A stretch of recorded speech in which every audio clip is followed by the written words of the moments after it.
Good afternoon. If you're here for the Medical Cannabis Working Group Committee, you're welcome to come on and have a seat. Members of the committee, glad to have you here for our very first meeting, first hearing. First thing we need to do is adopt rules, since this is a brand new committee. If you'll look in your packet, there are rules for this committee, and so I'm going to give you just a second to peruse them. They're pretty standard. Pretty standard with the and consistent with what other rules are for other committees of this nature. So, if you will, just take a second to look at them, and then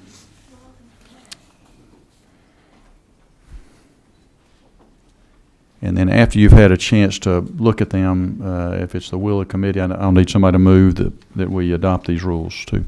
So.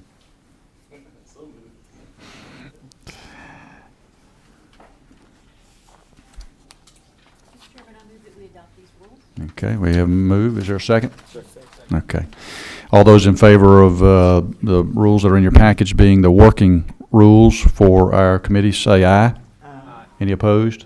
Okay, we have rules. So we are now an official committee, which is good to know. Okay, let me just, for the committee members' information, let me walk you through kind of what our game plan is today. We have several folks that have other committees and will be coming in. I know Micah Gravley is presenting a bill, a very important bill, a firefighter bill in a committee. Terry England is tied up with some budget obligations and will be here shortly. And I believe Miss Katie Dempsey will be here at some point too. So we should have our full committee here at some point. Here's what we are going to do. This special committee that the Speaker has created specifically to deal with the medical cannabis issue in our state. We will be hearing the two bills that have been introduced in the House that deal with medical cannabis, HB 65 and HR 36. And today, specifically, we will be having discussion about HB 65. We will not be having discussion or hearing or testimony about HR 36. Now, let me just walk through the committee just real briefly what the two bills are. HB 65 does four things. It adds 6 conditions to the current law that's in place right now: Tourette syndrome, autism, intractable pain, PTSD, Alzheimer's, and AIDS. The second thing it does is it removes the end-stage qualification from the 5 current conditions that are included in current law: cancer, ALS, MS, Parkinson's, and sickle cell. Third thing it does is it removes the 1-year residency requirement. And the fourth thing, it removes the quarterly reporting requirement for physicians. And so that's what HB 65 does.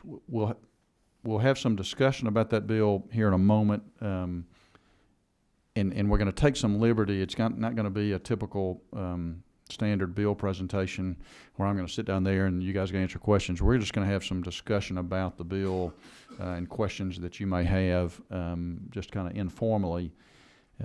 Then we will have a couple of presentations. One by Donna Moore from the Vital Records, who will give an assessment of the low THC oral registry, what's been going on with that at this point.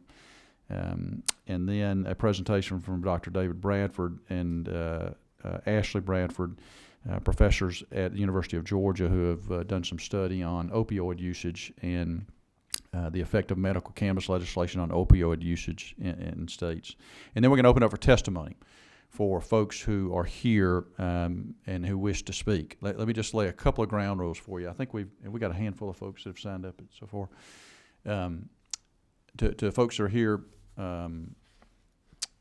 who want to testify today, we are going to have and would like to hear testimony from anyone that would like to speak. But specifically, we will be addressing today HB 65, which is the bill that contemplates adding conditions to current law, and we will not be having discussion or testimony. If you're here today and you want to talk about in-state cultivation or why we need to grow it here in our state or what's the best model for that, that's not the testimony for today.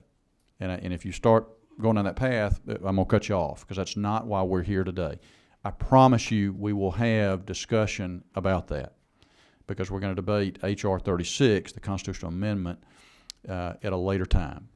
And so if you've signed up and all you want to do is talk about here, I can tell you how to grow marijuana and set up the right infrastructure in our state, that I would ask that you not testify today, because we've got a lot of folks here, and we want to make sure everyone who wants to talk about the conditions or their personal experience of why a condition should be added or not be added gets to testify. So that's the ground rules for today. And depending on how many people we have sign up, we'll limit the amount of time for testimony as well too. And then after we have all that testimony, we will then, depending on what the will of the committee is, we may take action on HB 65 today. So that's our agenda and game plan. Everybody good with that? So that's kind of where we are. Let me ask, if you will, let's talk about HB 65 for just a minute. And you should have a copy of the bill in front of you. We're working off of LC 297227, and I want to just make sure the committee understands the rationale behind the 4 changes to current law. Let me just remind everybody, current law now allows legal possession of medical cannabis oil for 8 medical conditions. And the medical cannabis oil can only have a maximum THC level of 5%. We're looking at adding 6 conditions to that current law: Tourette's, autism, intractable pain, PTSD, Alzheimer's, and AIDS. We are looking at adding those 6 conditions because all of those are consistent with what has been done in other states that have medical cannabis legislation. Currently, there are 28 states that have full-blown medical marijuana legislation in which there's no THC limit and a multitude of diagnoses allowed. There are 14 states that have low THC oil legislation similar to what we have here in Georgia. And so there are 42 of 50 states that have some type of medical cannabis legislation. And so we heard testimony for the last 2 years about citizens who wanted to add conditions. We also looked at what other states were doing. So that's the rationale behind adding the 6 conditions to the existing law. The second thing, we're removing the end-stage qualification under current law for cancer, ALS, MS, Parkinson's, and sickle cell. And you'll hear some testimony today probably from some folks of why we need to remove that severe or end-stage qualifier from the existing conditions. The third thing, we're removing the 1-year residency requirement, and that's, again, a request from citizens. For instance, we've had some military personnel who have moved our state with a disabled child who would potentially benefit from medical cannabis oil, who were restricted from being able to immediately take availability of our law because they had not met the 1-year requirement. And so that's rationale for removing that. And finally, there's a quarterly reporting requirement for all doctors who sign up someone for the registry. And we specifically have received correspondence from physicians asking us to eliminate this extreme burden that these physicians are facing to provide quarterly reporting that they're not required to do on any other medical condition that they ever diagnose. And I want to read 2 letters from you real quickly. One is from Dr. Philip Holt, who is the assistant professor of pediatrics and neurology at Emory University, one of the foremost pediatric neurologists in the state. And I think we have a copy in the packages. You should have that. Where basically his last paragraph is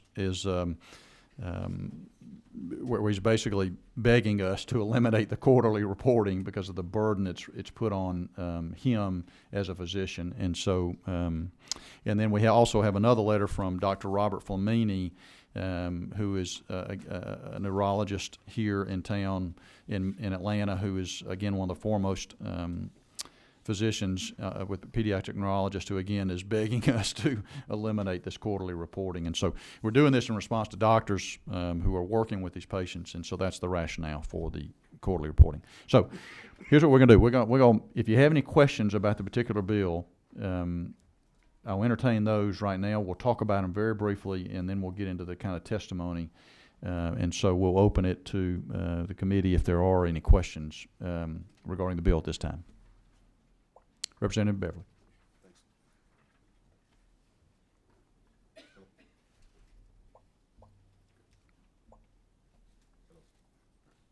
Yeah, it's 18.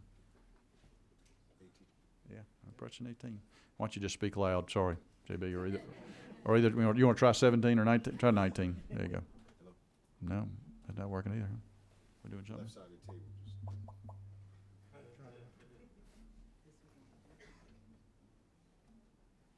right, everybody be real quiet. Yeah, there you go. So I just have thanks, Mr. Chairman, for doing this, and this is a great bill. I have a question about the 1-year residency requirement. Is it just because of military families? Because I think I have somewhat of a concern if somebody moves in, gets the oil, then leaves. And I don't necessarily know that's a good thing for Georgians, and public safety, for that matter. And if it's just about the military, should we not stipulate that in the bill? Or is there some other group of people that maybe would be affected by this? If it's military, maybe we just grandfather them in and then leave it as is, or was there another group? Fair question, and the answer is no, it's not just for the military. We know of specific other instances where families have moved. Take, for instance, a family lives out of state. They have a special needs child. They make the determination that maybe they need to go live with mom and dad, with the grandparents to help with they need more of a support network, and so maybe they move to Georgia for that particular reason. We know of one particular situation that I know of that came up, and so they were, even though they were moving to Georgia so they could be near their support network with their special needs child, they were precluded from being able to be legally possess the oil. So it's not just military at this point. And the reality is, Dr. Beverly, is what we found out is that people aren't moving into the state to get medical cannabis oil.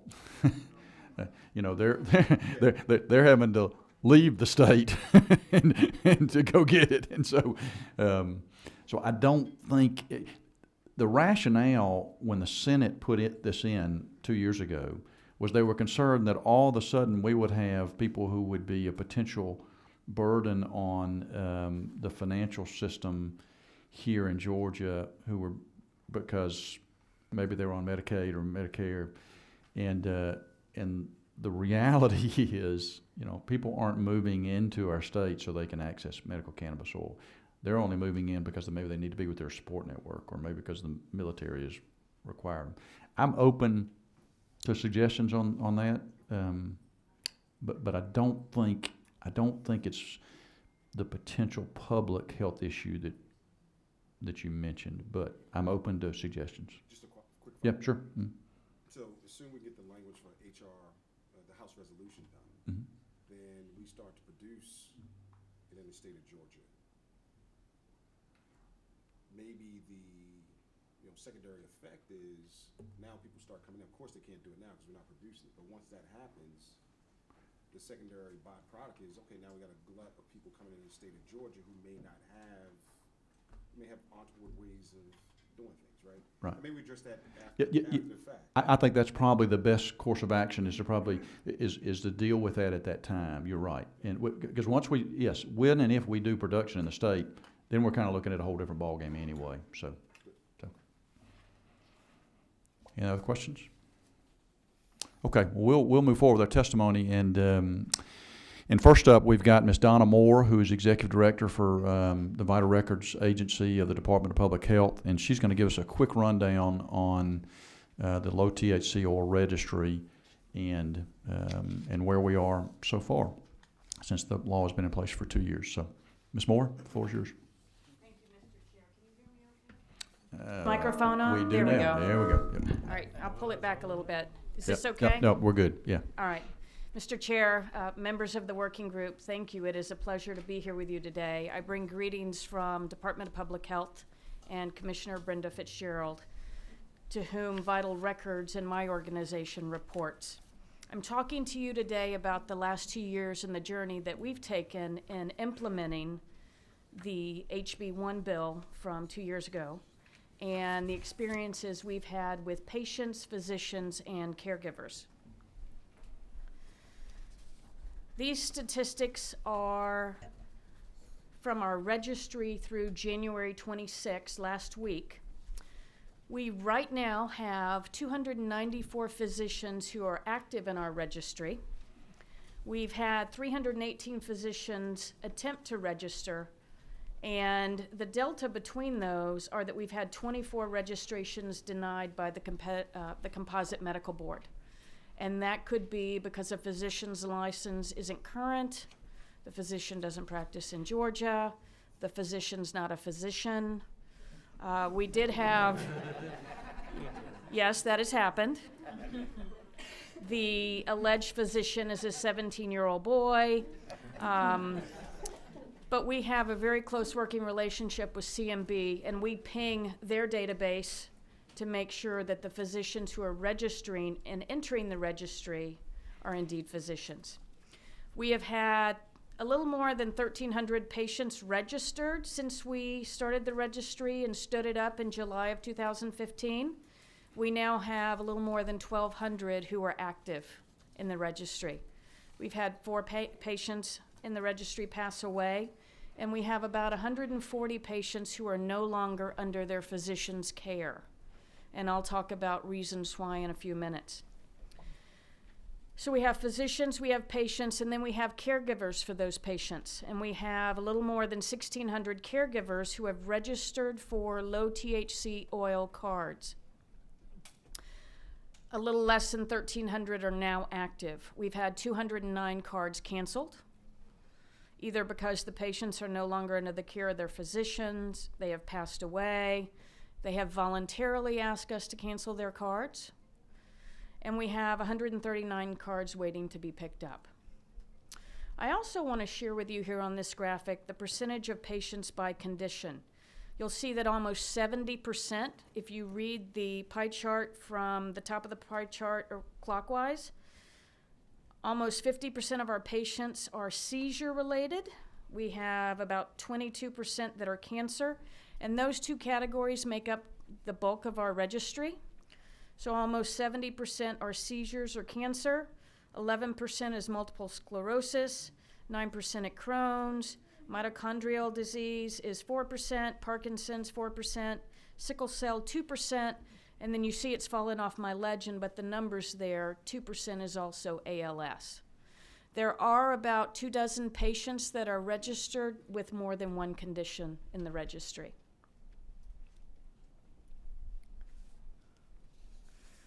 I also want to share with you the patients by age group. Again, reading clockwise, 34% are greater than 50 years of age, so almost a third. Then 32% are between the years of 25 and 49, 24% are youth, and then 10% are between the ages of 18 and 24.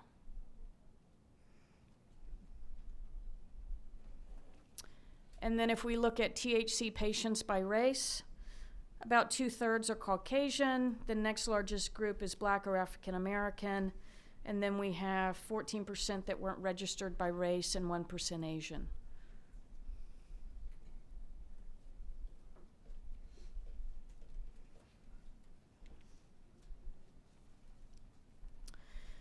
And then what have our learnings been through our journey?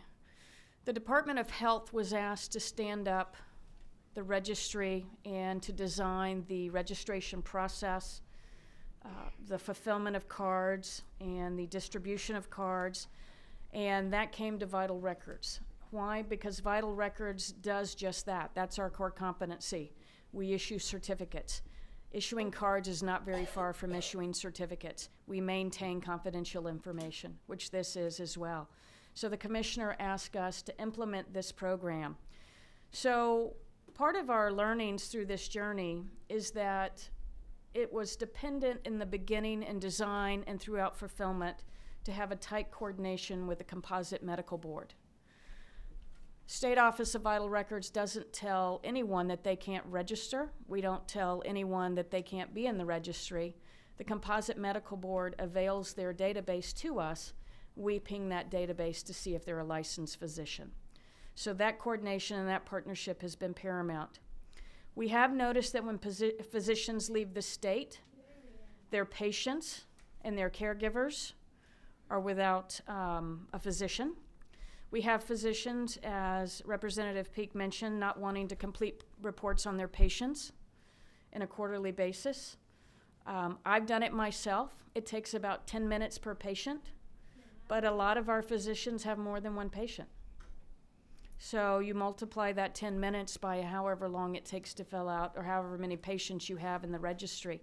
It's a time burden. We also have physicians' assistants, PAs wanting access to the registry. So that's an important distinction as well. Right now, only physicians can enter the registry and register patients. We have patients that will call us and ask for physician referrals. And we don't fulfill that purpose. We don't fulfill those requests. We encourage them to seek out a physician who can establish a rapport with them and a relationship with them. Because remember, physicians are not prescribing into the registry. They are just reporting and recording that they know that their patient is using cannabis oil. So we always encourage patients to find the best physician for them, not a physician who is in the registry. We have patients and caregivers who are unable to pick up cards. We have 18 distribution points in our boards of health and My Vital Records offices across the state of Georgia. And if a physician or a caregiver cannot pick up a card, one of those 18 distribution points or even members of my staff will take the card to the caregiver.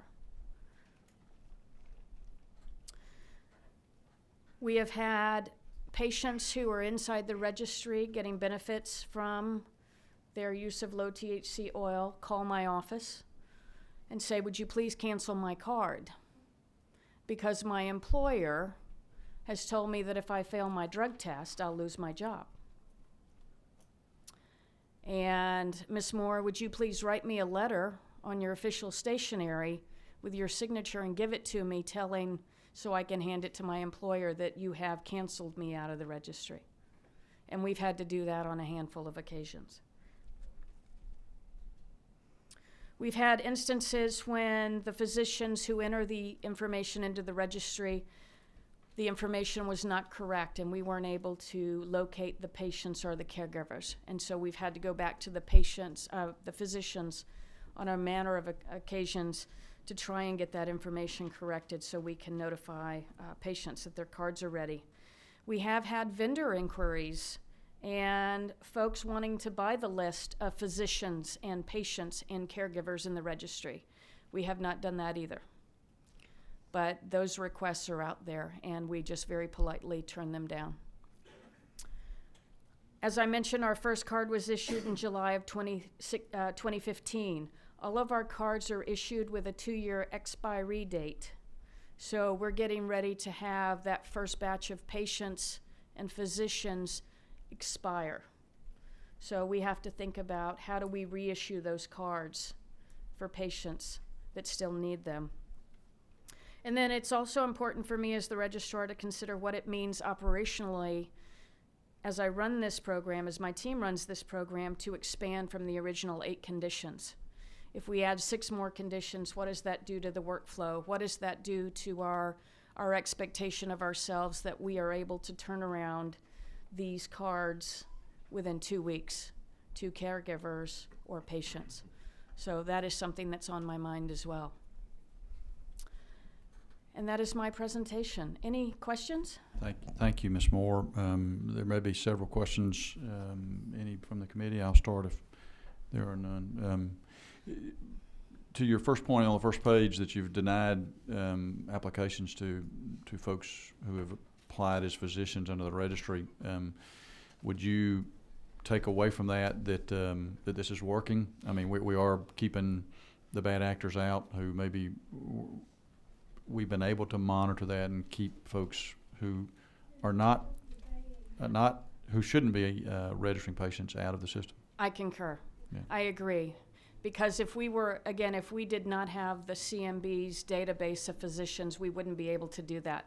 And the fact that we've been able to find 24 and we've been able to validate by license number who is in the registry, I think we have indeed cleared out the bad actors. Okay. And then the second question I would ask is, the concern you have about expanding the program from adding conditions, do you have, let's assume we're at, 1,300 patients now, and we add conditions, and let's say we were to go to 3,000 or 4,000.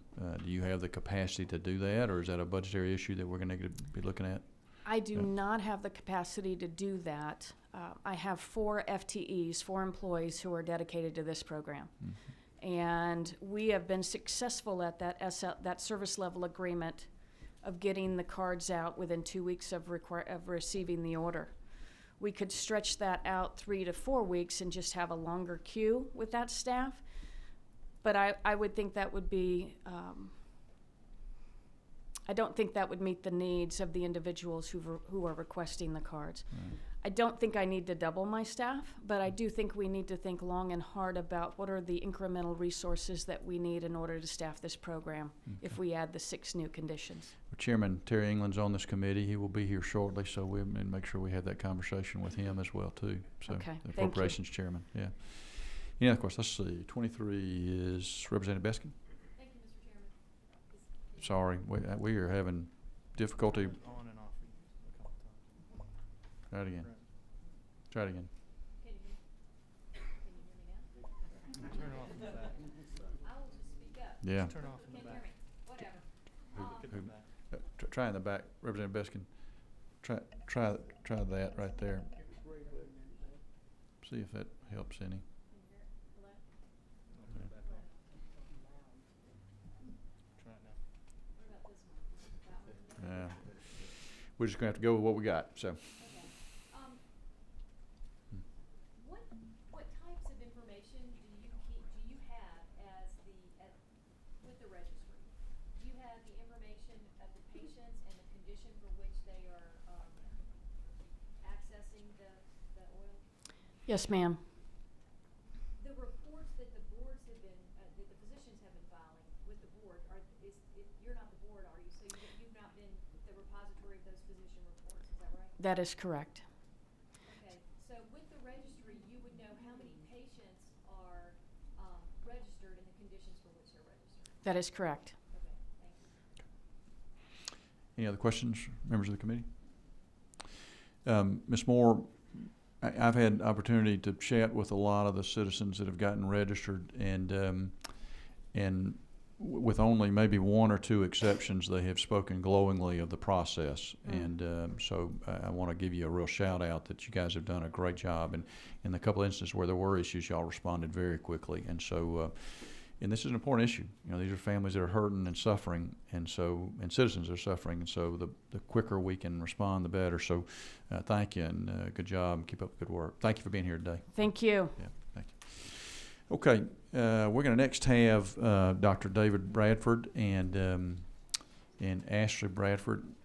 Ms. Bradford, I don't think you're a doctor. Are you? Okay, okay. Not yet. Okay, so we just want to. Okay. If you wanted to award it, well. Yeah, save you some money, wouldn't it? Yeah, that's because I believe it's a father-daughter team. That's right. We could avoid some tuition payments. While you're getting that set up, let me introduce Dr. Bradford. I had a chance to meet Dr. Bradford over lunch at a fine establishment in Athens several months ago, and it was interesting, the study that they have done of an analysis of opioid usage and cost of the opioid epidemic in our state, and the correlation in states that have medical cannabis legislation. And so I thought it might be really appropriate. You know, Governor Deal has said that the opioid addiction is something he wants to deal with in our state. And there is direct correlation in states that have medical cannabis legislation with reduction in opioid abuse, opioid deaths, and opioid cost as well. So I thought it would be appropriate for this committee to hear this peer-reviewed study that has been done by one of our finest in our state. So Dr. Bradford and Ms. Bradford, we turn it over to you. Thank you very much to the committee for the invitation to talk to you today about our research looking at the impact of medical cannabis laws across the country and their relationship to prescription drug use and indeed, as we'll mention at the end, opiate deaths and what implications that might have for Georgia. We're going to quickly go through this presentation because I understand that you may want to ask us questions at the end. My daughter and co-author, Ashley, is a Master of Public Administration student at the University of Georgia, and I am in the Department of Public Administration and Policy. We're both in the same department temporarily, which is nice. We're going to quickly also overview some very recent developments in the academic world that bear on the future scheduling of marijuana, and cannabis, I should say, for medical purposes, which might be of interest and important for you as you consider how you're going to modify the laws of Georgia. So at that, I'm actually going to turn it over to Ashley, who's going to walk through a bit of the quick overview of the policy background and the developments from about 3 weeks ago from the National Academies of Sciences. And then I will quickly go over a broad overview of our findings and then entertain your questions. And I believe we have that PowerPoint in your package as well too, to the members of the committee. Okay. Ms. Bradford? I'm very excited to be here with you. I'm just going to give you a brief overview, as my co-author said. So in the 1990s, evidence began to emerge that cannabis does have medical treatment and that it can treat a variety of ailments, including nausea and anxiety, glaucoma, depression. It is still federally Schedule I, which means that Congress has deemed it to have no medical value and a high potential for abuse. Other substances that are currently Schedule I are heroin, LSD, ecstasy, and peyote. So this is the class of drugs that marijuana is currently listed with. It's really the no currently accepted medical use that we're going to focus on, as evidence has emerged that this no longer applies to cannabis. Yeah, so 28 states and DC have to this point passed some form of a medical marijuana law. The first state to do this was California in 1996, and the laws actually vary a lot themselves. They vary in the ways that patients are given access to marijuana, whether it's dispensary or home cultivation. They also vary in whether caregivers are allowed and the amount of marijuana that people are allowed to possess. So there's really a lot of variation in the laws themselves. And this is the comprehensive literature review that came out in the past 3 weeks from the National Academies of Sciences, Engineering, and Medicine. And they created a committee to review 10,000 peer-reviewed journals to really evaluate the efficacy of cannabis as a medical treatment. And this is their results. So cannabis is an effective treatment for pain, nausea reduction, and spasticity, and this is conclusive. It is also effective for treating sleep problems for a variety of reasons, and this is moderate evidence for this. There's also some evidence that it is ineffective as a treatment for dementia, glaucoma, and depression. And there is insufficient evidence to make a clear decision about whether it is a good treatment for these other variety of ailments. And so this is really a statement from the most authoritative voices from the medical and scientific community that it is clear that cannabis does have a medical value and that it is an effective treatment for a variety of ailments. And so because of this, we expect that the federal schedule will soon change, and Georgia should move forward as if it will change soon. And I'm going to do quickly an overview about the spillover effects of cannabis. So first, Ms. Bradford, I want to just make sure. So this study that has just been released 3 weeks ago, been peer-reviewed, right, and took a look at whatever 10,000 research papers. data that was out there, which is, you keep hearing that it's limited, but there is data out there, right? Right. There's a lot of data And out so, and it was clear, conclusive evidence on some of these conditions, but not conclusive evidence on other conditions. Is that correct? That is correct. Just to make sure we got that. Okay. So just briefly, some spillover effects. Medical marijuana laws have seen to reduce traffic fatalities by up to 9%. This is likely due to a substitution effect away from alcohol consumption towards marijuana consumption or cannabis consumption.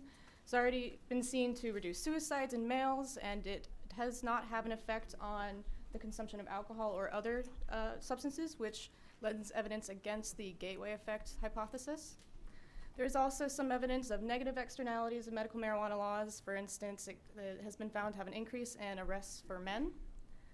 And there is some disagreement in the literature about the effect of medical marijuana laws on cannabis use itself. So it has been disagreement both for young adults. You can see some studies that have shown positive and negative effects, and for adults. So there is some disagreement on the literature about the spillover effects on this area. Okay, I'm gonna stop you again for a minute because I've been doing this thing for 4 years and I keep hearing different statistics saying that in Colorado traffic fatalities are up and all the negative side effects. But if I'm reading your first slide, which I don't have the number of it, but the first one of the positive externalities, that there is clear evidence from this report that there is a reduction in traffic fatalities. Correct. Yes, from 9 to 11%. In the states that have medical cannabis legislation. Yes. Is that correct? Okay. Yes. Okay. Thank you. From Colorado. Oh, this is this Anderson paper from 2013 was also in Colorado. Okay. And with that, I will move to my co-author to discuss our research. Thank you very much. So in the face of this rapidly changing policy environment and also the need for increased evidence, Ashley and I have undertaken a number of studies looking at the impact of medical cannabis laws on clinical use nationwide and also on opiate deaths and accidental drug deaths, which these are two big issues. It amazed us, actually, that when we first started this process a couple of years ago, that nobody had yet asked the question, to what extent is cannabis being used as medicine? There's a lot of evidence from data sets about the use of cannabis. There's a lot of evidence about the treatment for the medical conditions that Ashley highlighted a minute ago, but very little asking directly, are people using cannabis in place of other medications? And so we actually undertook a series of studies to ask that question. The first of which came out this past summer in the journal Health Affairs, which is sort of the leading health policy journal in the country. We examined data on Medicare. So I'm going to go over two different medical use regimes, Medicare spending and Medicaid spending. This study looked at Medicare from 2010 to 2013. We've since been able to update it to 2014, and since we have more years, also look at this distinction in the type of laws, whether or not cannabis is being delivered through home cultivation or whether cannabis is being delivered through dispensaries. And actually, it turns out to make quite a bit of difference when we take a look at that. So in the sake of, for brevity, and also because I know that we're speaking to, we have a lot of people who want to speak and are journalists, I won't go into tons of detail unless you ask me about it afterwards. And then as an academic, I'm happy to provide you more detail probably than you have tolerance for. So the question that we're basically asking here is whether or not implementing an effective medical marijuana law changed the use of FDA-approved prescription medications. And when we say an effective medical marijuana law, we don't mean that there's just a law in the books. What we mean is that we've determined that, in fact, it's possible for the residents of the state to get access to cannabis in some form or another, right? So let me stop you. So that would exclude states like Georgia. Is that? It would exclude states like Georgia, and the reason it is in the slide that Ashley showed a few minutes ago. It's actually very recent that we've had states like Georgia turn on CBD or low THC oil options. So there's just not the data to assess that yet. Okay. So we're not saying anything positive or negative about that. All right. So one thing that we did do that I want to bring to your attention is that we are not looking at all drugs, and so this isn't comprehensive. The reason, of course, is that no one imagines that cannabis is an effective treatment for the flu, for example, and so we restricted ourselves to analyzing those prescription categories where there is some clinical evidence that cannabis might be an effective treatment, and so we would imagine a substitution effect. We were, by the way, basing this on the pre-existing evidence, not the report that came out 3 weeks ago from the National Academies of Science. That was too recent, though in future work we will use that. We use state laws and the clinical evidence to help us in this. We took a look at all prescriptions written for the Medicare Part D program from 2010 to 2014. That's a lot of prescriptions.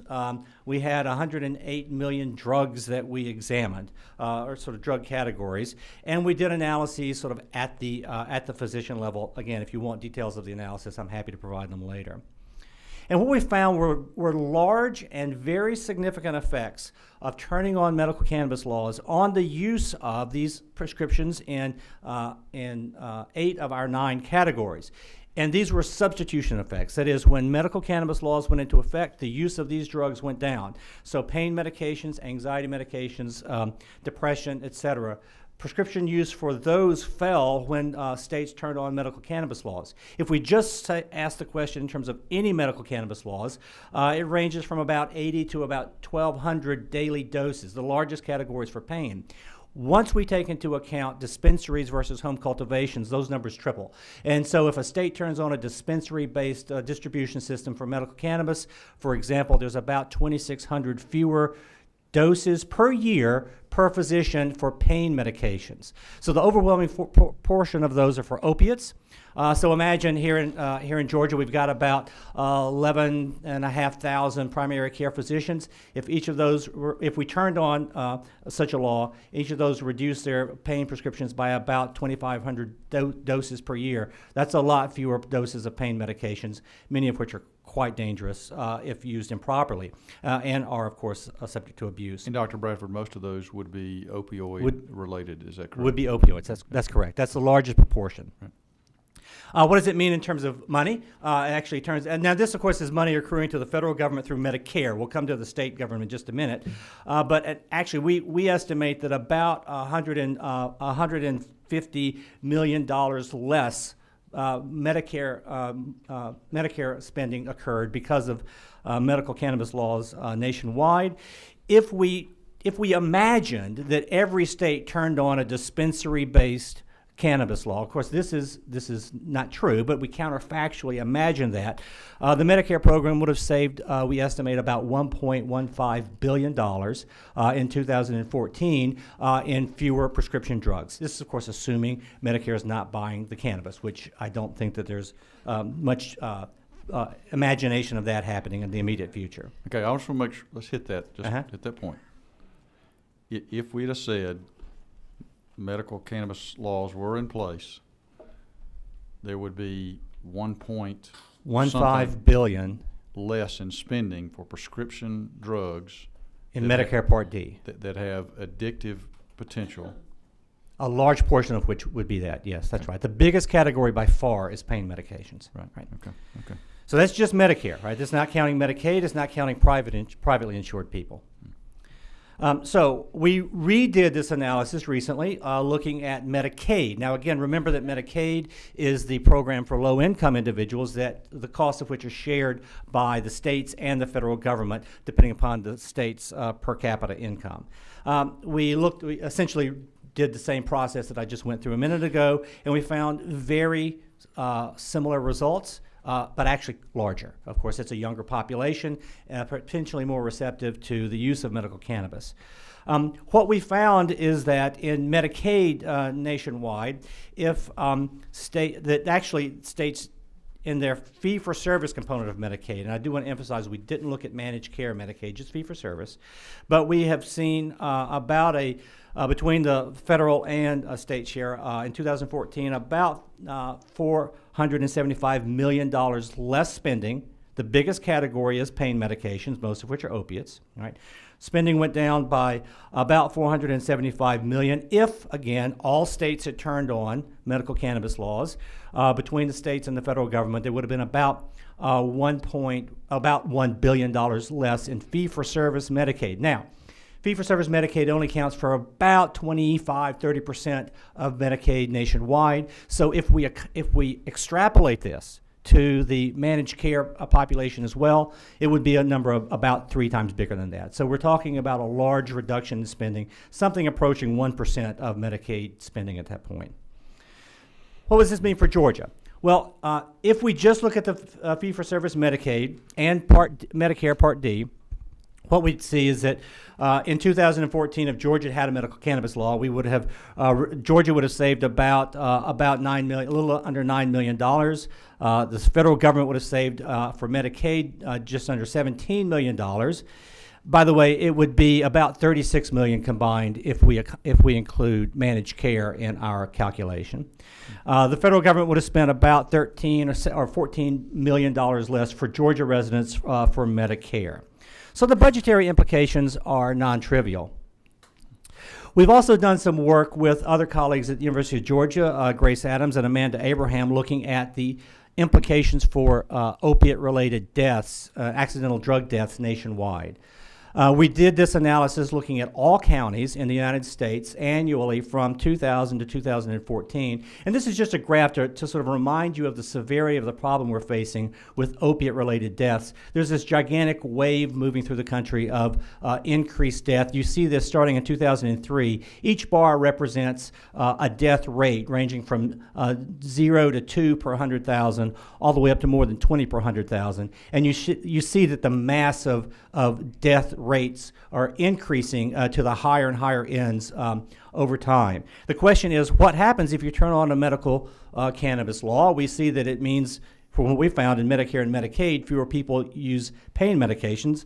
Does that translate into fewer deaths?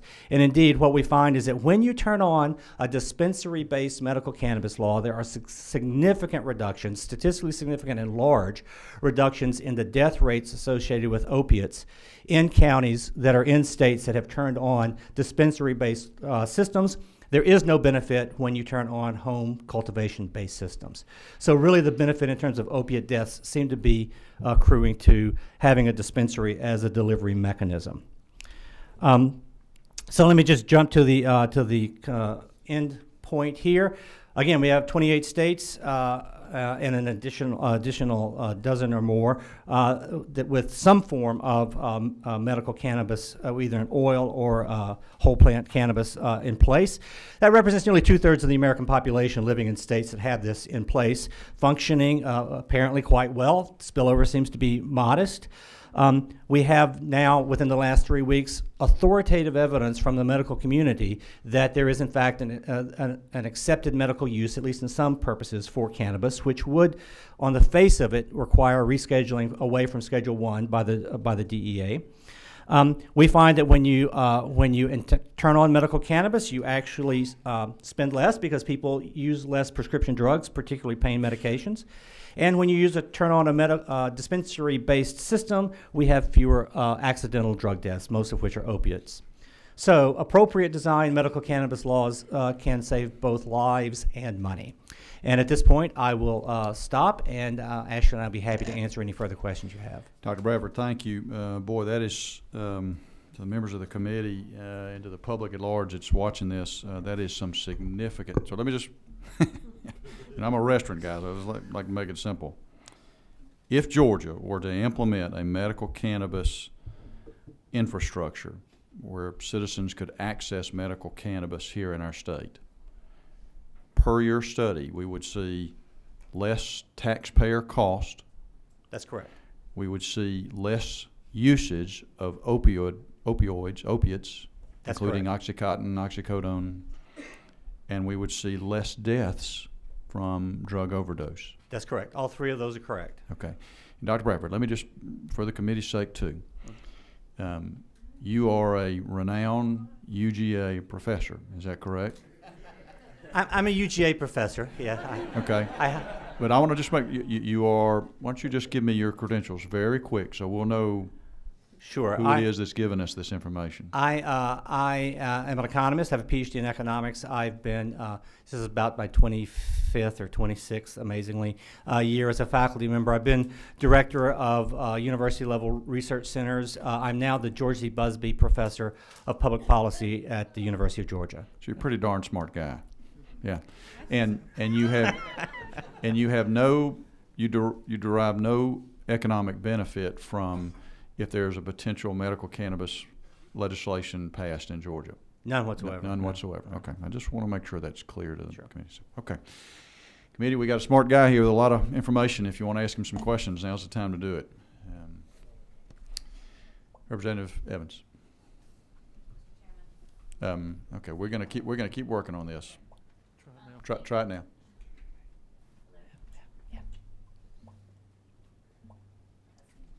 Okay, we're gonna keep going forward. Okay. All right, thank you, doctor, for being here and for all this information. My question may be outside of your research, if it is, that's fine. I just thought you may have looked at this because what strikes me about what's included in Schedule 1 and what's not, who stands to lose if it is or if it isn't. I wonder if you had any research information on how involved pharmaceutical companies that are involved in manufacturing opiates have been in keeping medical cannabis oil on Schedule 1 Yeah, so it's interesting. One of the when our article came out in Health Affairs this summer, it got a lot of attention. Actually, it turned out to be the sort of the most heavily discussed from a media standpoint article the journal has ever published. And we got a lot of calls from reporters, and that was the number one question that they asked us, which surprised me. Actually, I had not anticipated that at all. I was primed to answer other questions. And so, yes, we have looked into that since then. And I will say that while I don't know of research or credible media coverage myself of attempts to influence the DEA, I will say that there is evidence that drug manufacturers have contributed significantly to campaigns to keep medical cannabis and recreational cannabis from being approved in the states. For example, this past year there was an expansion move in Arizona for medical cannabis, and the largest manufacturer of fentanyl, which is an incredibly dangerous. I mean, it's a powerful, important drug for people with breakthrough pain for cancer, but it is, as a drug of abuse, an incredibly dangerous drug, and one that is going to be a big problem for us in the immediate future. That manufacturer contributed about $500,000 to opponent campaigns to prevent cannabis liberalization in Arizona. There is the Associated Press has done an interesting study on this. If you're interested, if you contact me, I'm happy to send you evidence and data. And there's quite a bit of money that has been going into the states as political contributions from pain medication manufacturers to sort of prevent expansion of cannabis, medical cannabis into the states. Yeah. Representative Evans, test your mic real quick. Representative Evans, nope, still not. Okay, Representative Beverly. Fascinating study, thank you. In the idea that THC is lowering opioid abuse, is there anything in your research that says that people using sort of THC oil are also using opioids and the sort of synergistic effect, like create this pain cocktail? Is there a sort of morbidity or mortality rate that's associated with sort of people combining drugs, creating this cocktail, and then all of a sudden we have a spike, maybe not in deaths, but maybe emergency mode? Right. That's an excellent question. I will first, of course, my first response to that is going to be that I'm an economist, not a clinician, and so I don't want to step outside my range. I understand you are a clinician, is that right? Yeah. So I think we'll be much better able to address that particular aspect of it. I will say that there is very little research on the observed use of opiates and marijuana in sort of population levels like the data that we did, because there aren't data sets that actually ask people systematically, let's track your Medicare spending, let's track your prescription drug use, and are you using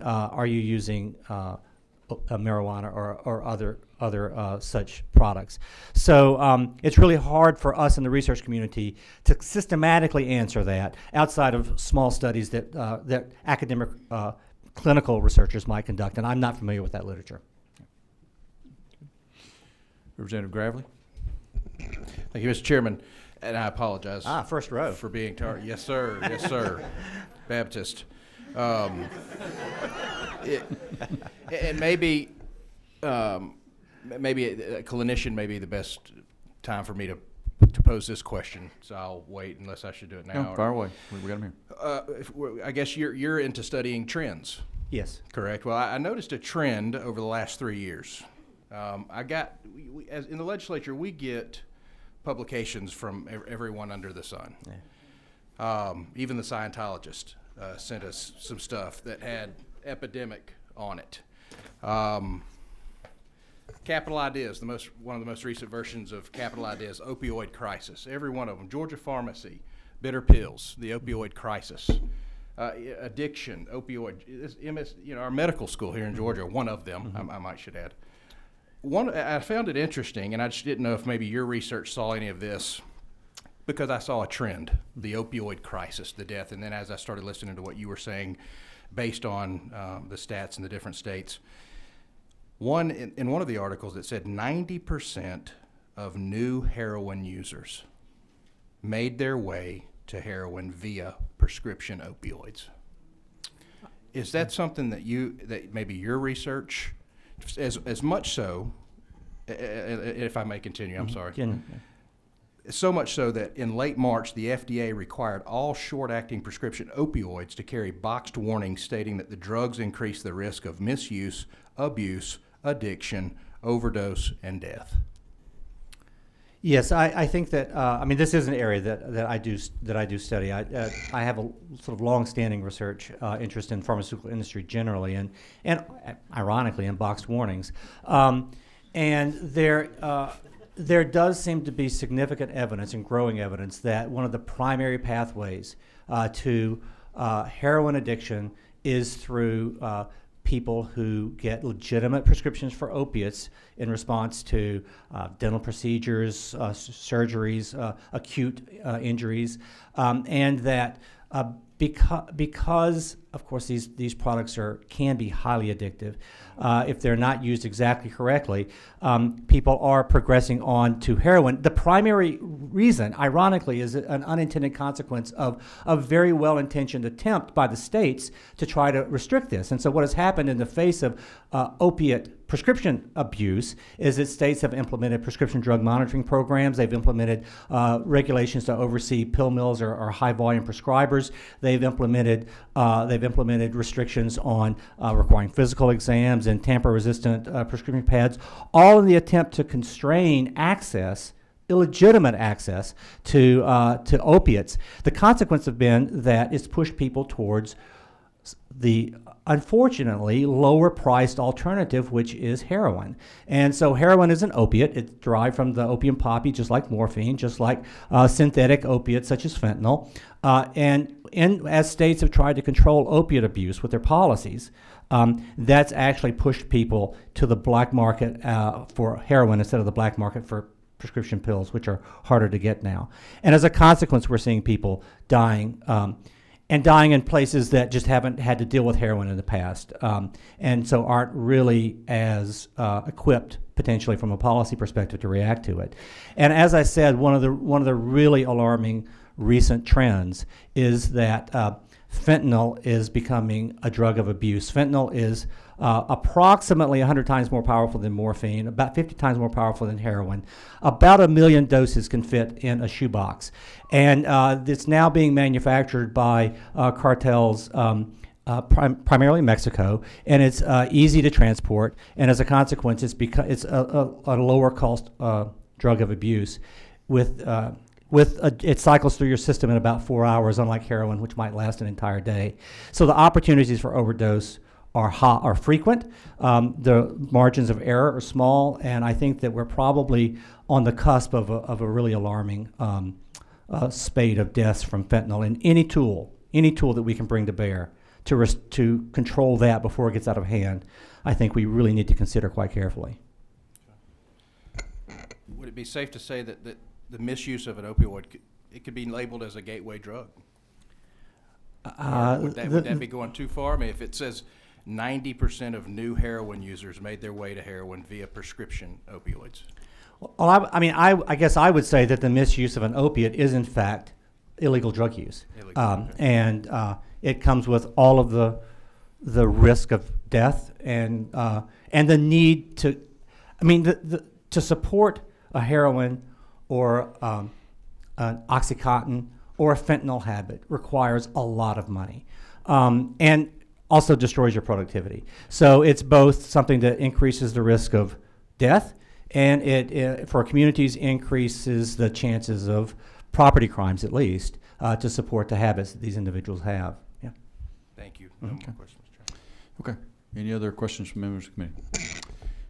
I don't see any. Dr. Bradford, thank you so much for being here. Thank you very much. This research is compelling and really have a significant impact, not only for our state, for the entire country. And so we're proud of the work you're doing there at UGA, and we may call on you again. We'd be happy to come back. To Love provide to do it. this. Yeah. So thank you very much. Appreciate it. For sure. Thanks. Okay. To the members of the committee and to those that are here that want to testify, we have about 10 to 12 folks that want to testify. Okay. It's 4 o'clock. We're going to be out of here by 5, and if we desire to want to move on the bill today, we're going to need to run through these fairly quick. So here's what we're going to do. We're going to allow folks who are here and want to speak, but I'm going to give you about 3 or 4 minutes. So you need to hit your points quick. Tell us, again, if you're here to talk about a particular condition that we are debating adding or potentially removing on this under current Georgia law, tell us why or why not you don't you want that what your position is. So please be very brief and very concise. Okay, everybody good with that? And we'll move quickly. Okay, first up, we're going to have Rick Ward, who represents the Academy of Pediatrics, I believe, is here. Rick, are you here? Yeah. Okay. Yeah. And so if you'll tell us who you are, whether you're for or against the legislation, and then briefly tell us your basis for or against.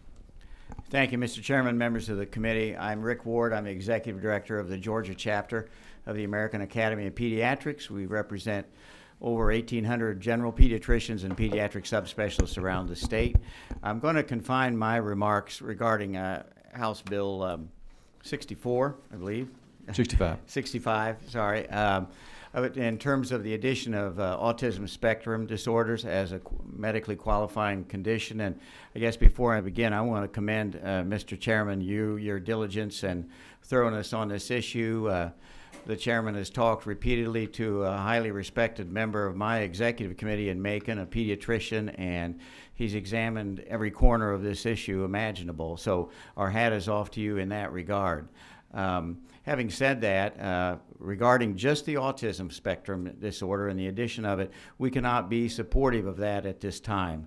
For the simple fact is no current medical research exists proving that medical cannabis, even a CBD oil of whatever THC concentration, would be an effective treatment for autism disorder.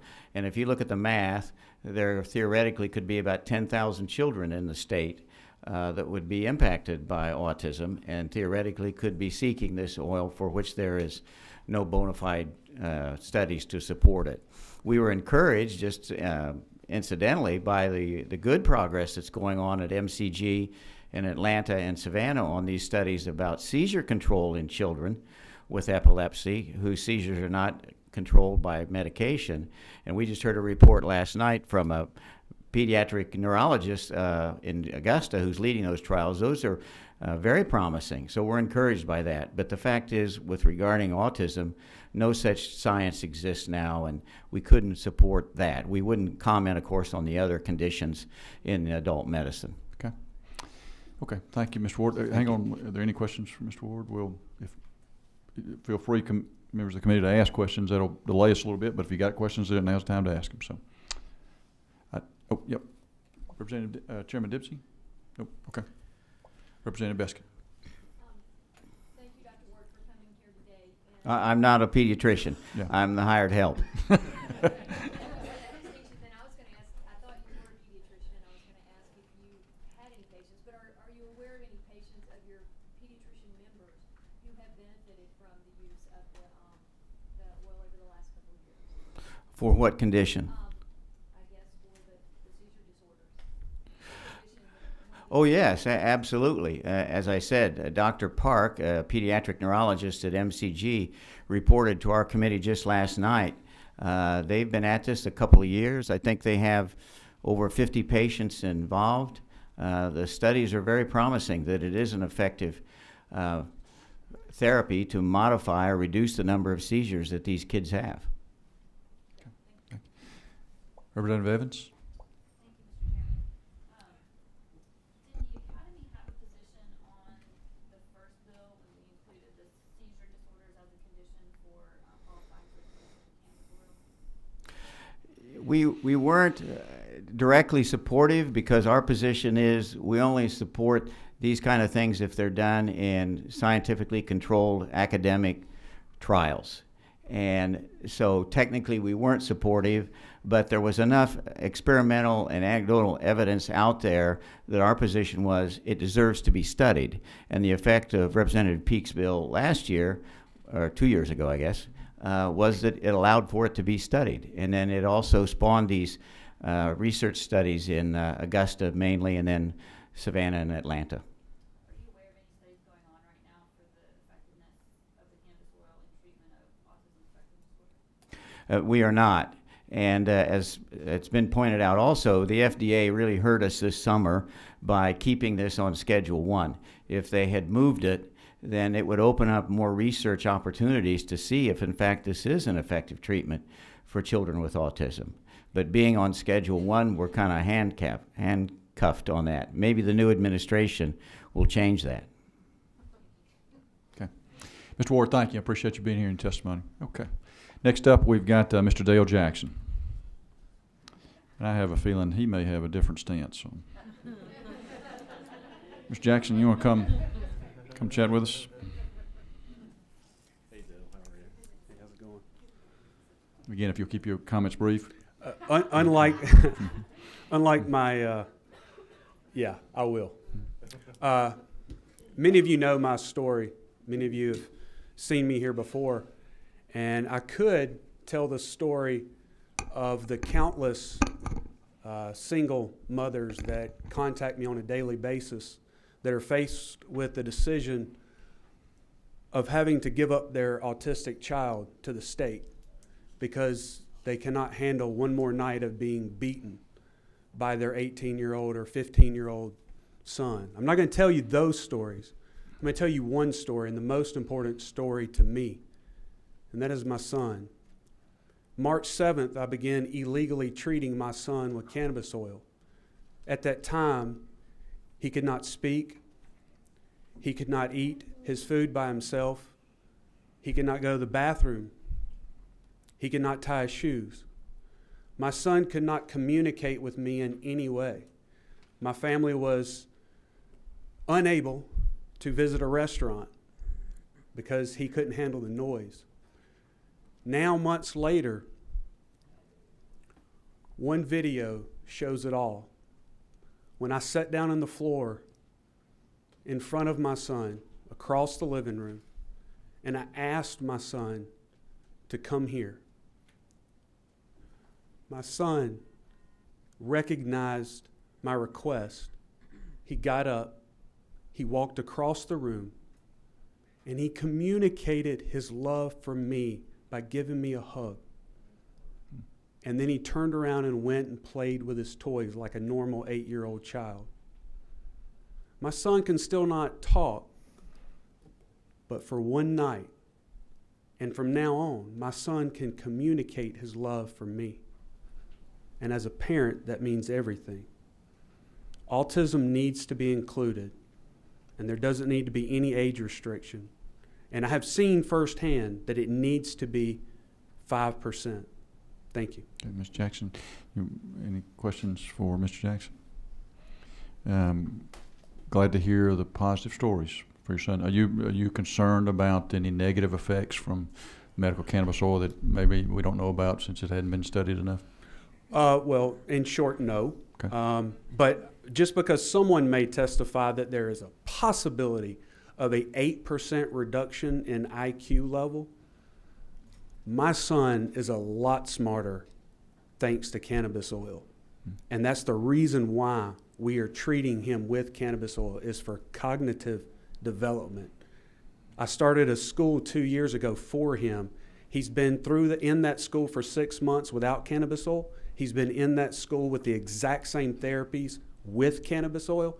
And every single one of his teachers, one of them happens to be my pastor's wife, will testify that the change has been remarkable since he started cannabis oil. Okay. Okay. Thank you, Ms. Jackson. Appreciate it. Mr. Brian Underwood. Is Brian here?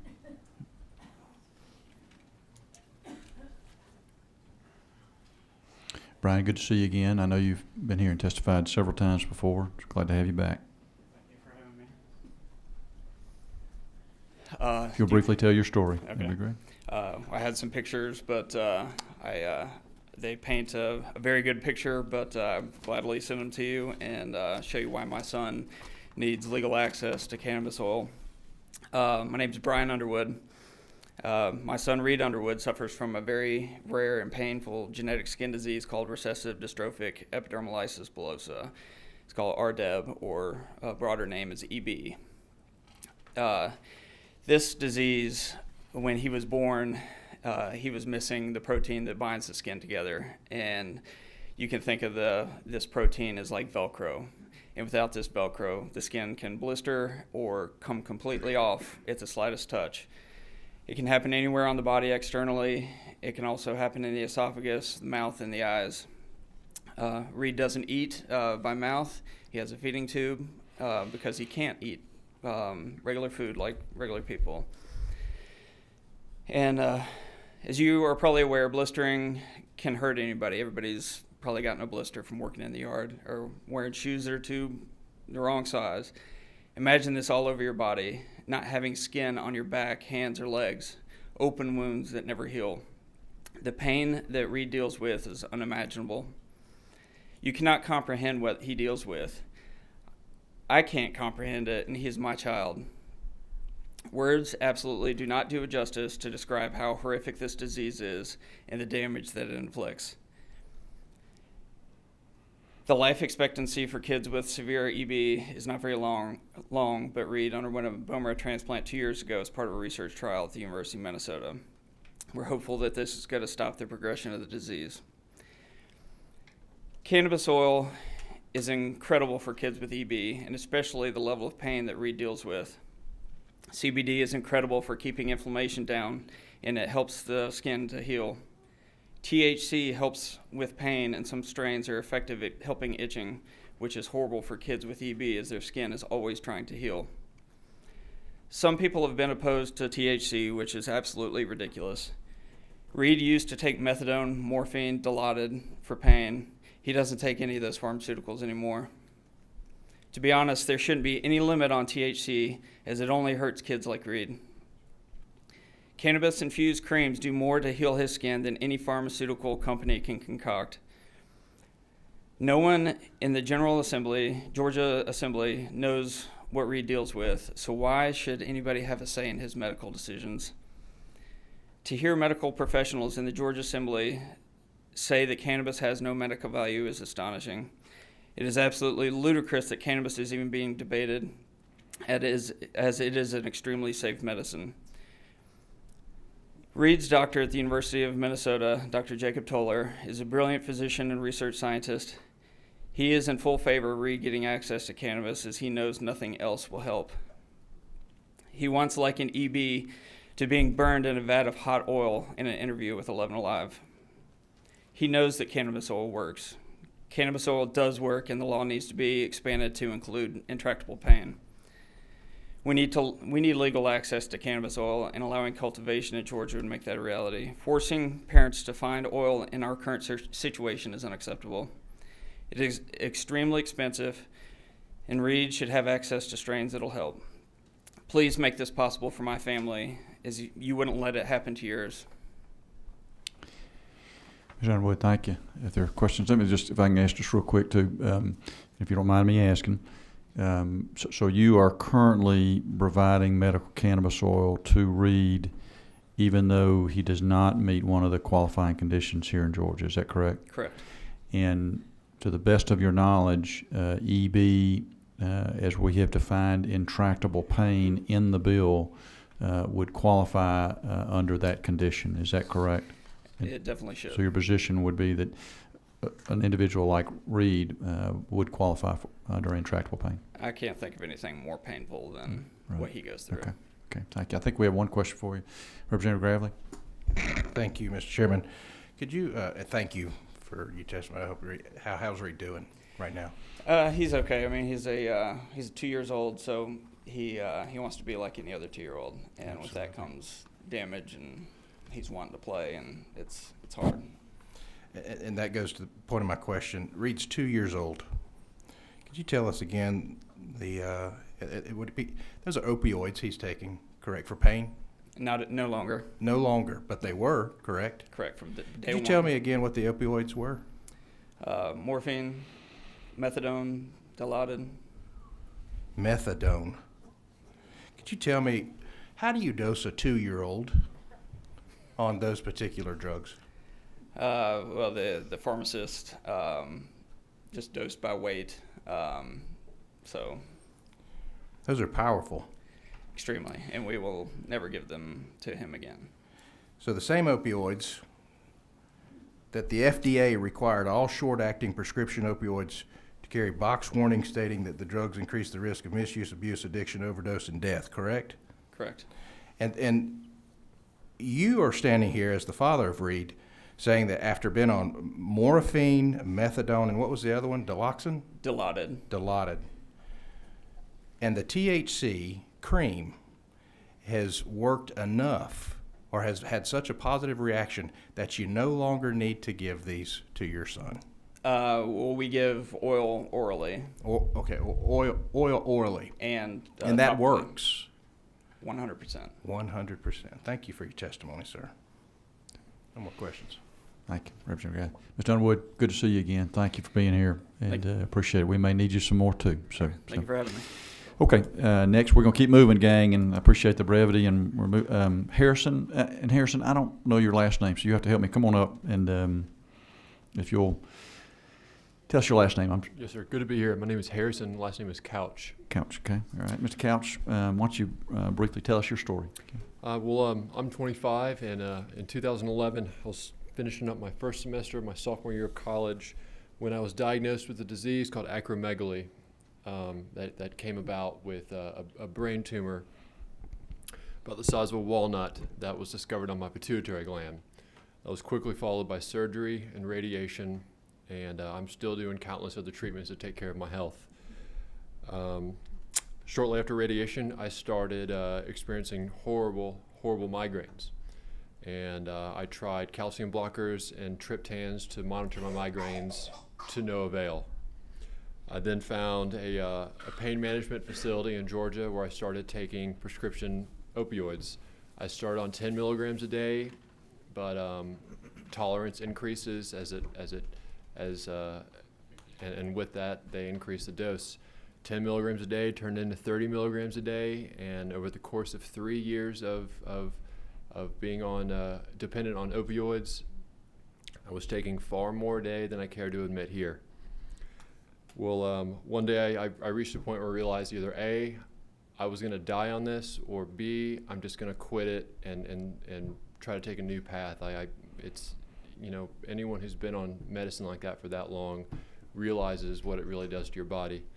So shortly after stopping the medicine, I was weaned off the medicine, and my dad suggested trying medical cannabis oil. It had never occurred to me, but after stopping the opioids, I was bedridden with migraines for days on end. I couldn't work, couldn't hold a job, couldn't finish school. I was an economics major, still haven't finished school because of this. About a month ago, I tried medical cannabis oil for the first time, and I use it every evening, and I have ever since, and it's done wonders for me. And my dad's noticed improvement. Before this, for 4 consecutive months, I lost weight. I'm about 40 pounds under my healthy body weight, and this last month, for the first time in 4 or 5 months, I've gained weight back. I'm sleeping throughout the night. I'm able to continue my social activities. I haven't had a migraine that's kept me awake ever since I started. And let me be clear on that. The migraines that I was experiencing would literally keep me up at night 5 nights a week. Sleep was nothing more than just how many naps I can get in a day when I was feeling well. Medical cannabis oil has helped me a lot. Now I'm in the process of getting the card. I've had to take it illegally, and so my doctor's on board with me. I'm trying to get that worked out as we speak. But he brought up a good point. I apologize, I don't know your name, but he brought up a good point. People like to talk about how marijuana is a gateway drug, and from my perspective, oxycodone is the gateway drug. I realized that the day I quit taking this medicine, and I'm now trying to get my life back in order after finishing up treatments for my medical issues and stopping the opioids, and I'm feeling better now. But I had a 7-minute speech prepared that I'm trying to cram down to 3. So, You've I done good. appreciate y'all having me. I really appreciate y'all having me. I hope I made some effect. If y'all have any questions, I'd be more than happy to answer. Mr. Couch, thank you. Thank That's you. it's really good. Don't go away just yet. Let me just make Sure. sure I understand, because this is a kind of important issue as we debate this bill. Yes. Your criteria, while you had cancer, a tumor, Yes, sir. for all practical purposes, would have not been considered severe or end of life. Is that correct? Partly, okay. So it was not a malignant cancer. It was a slow growth tumor. That being said, I had emergency surgery to have it removed. It very much was a life or death situation. Okay.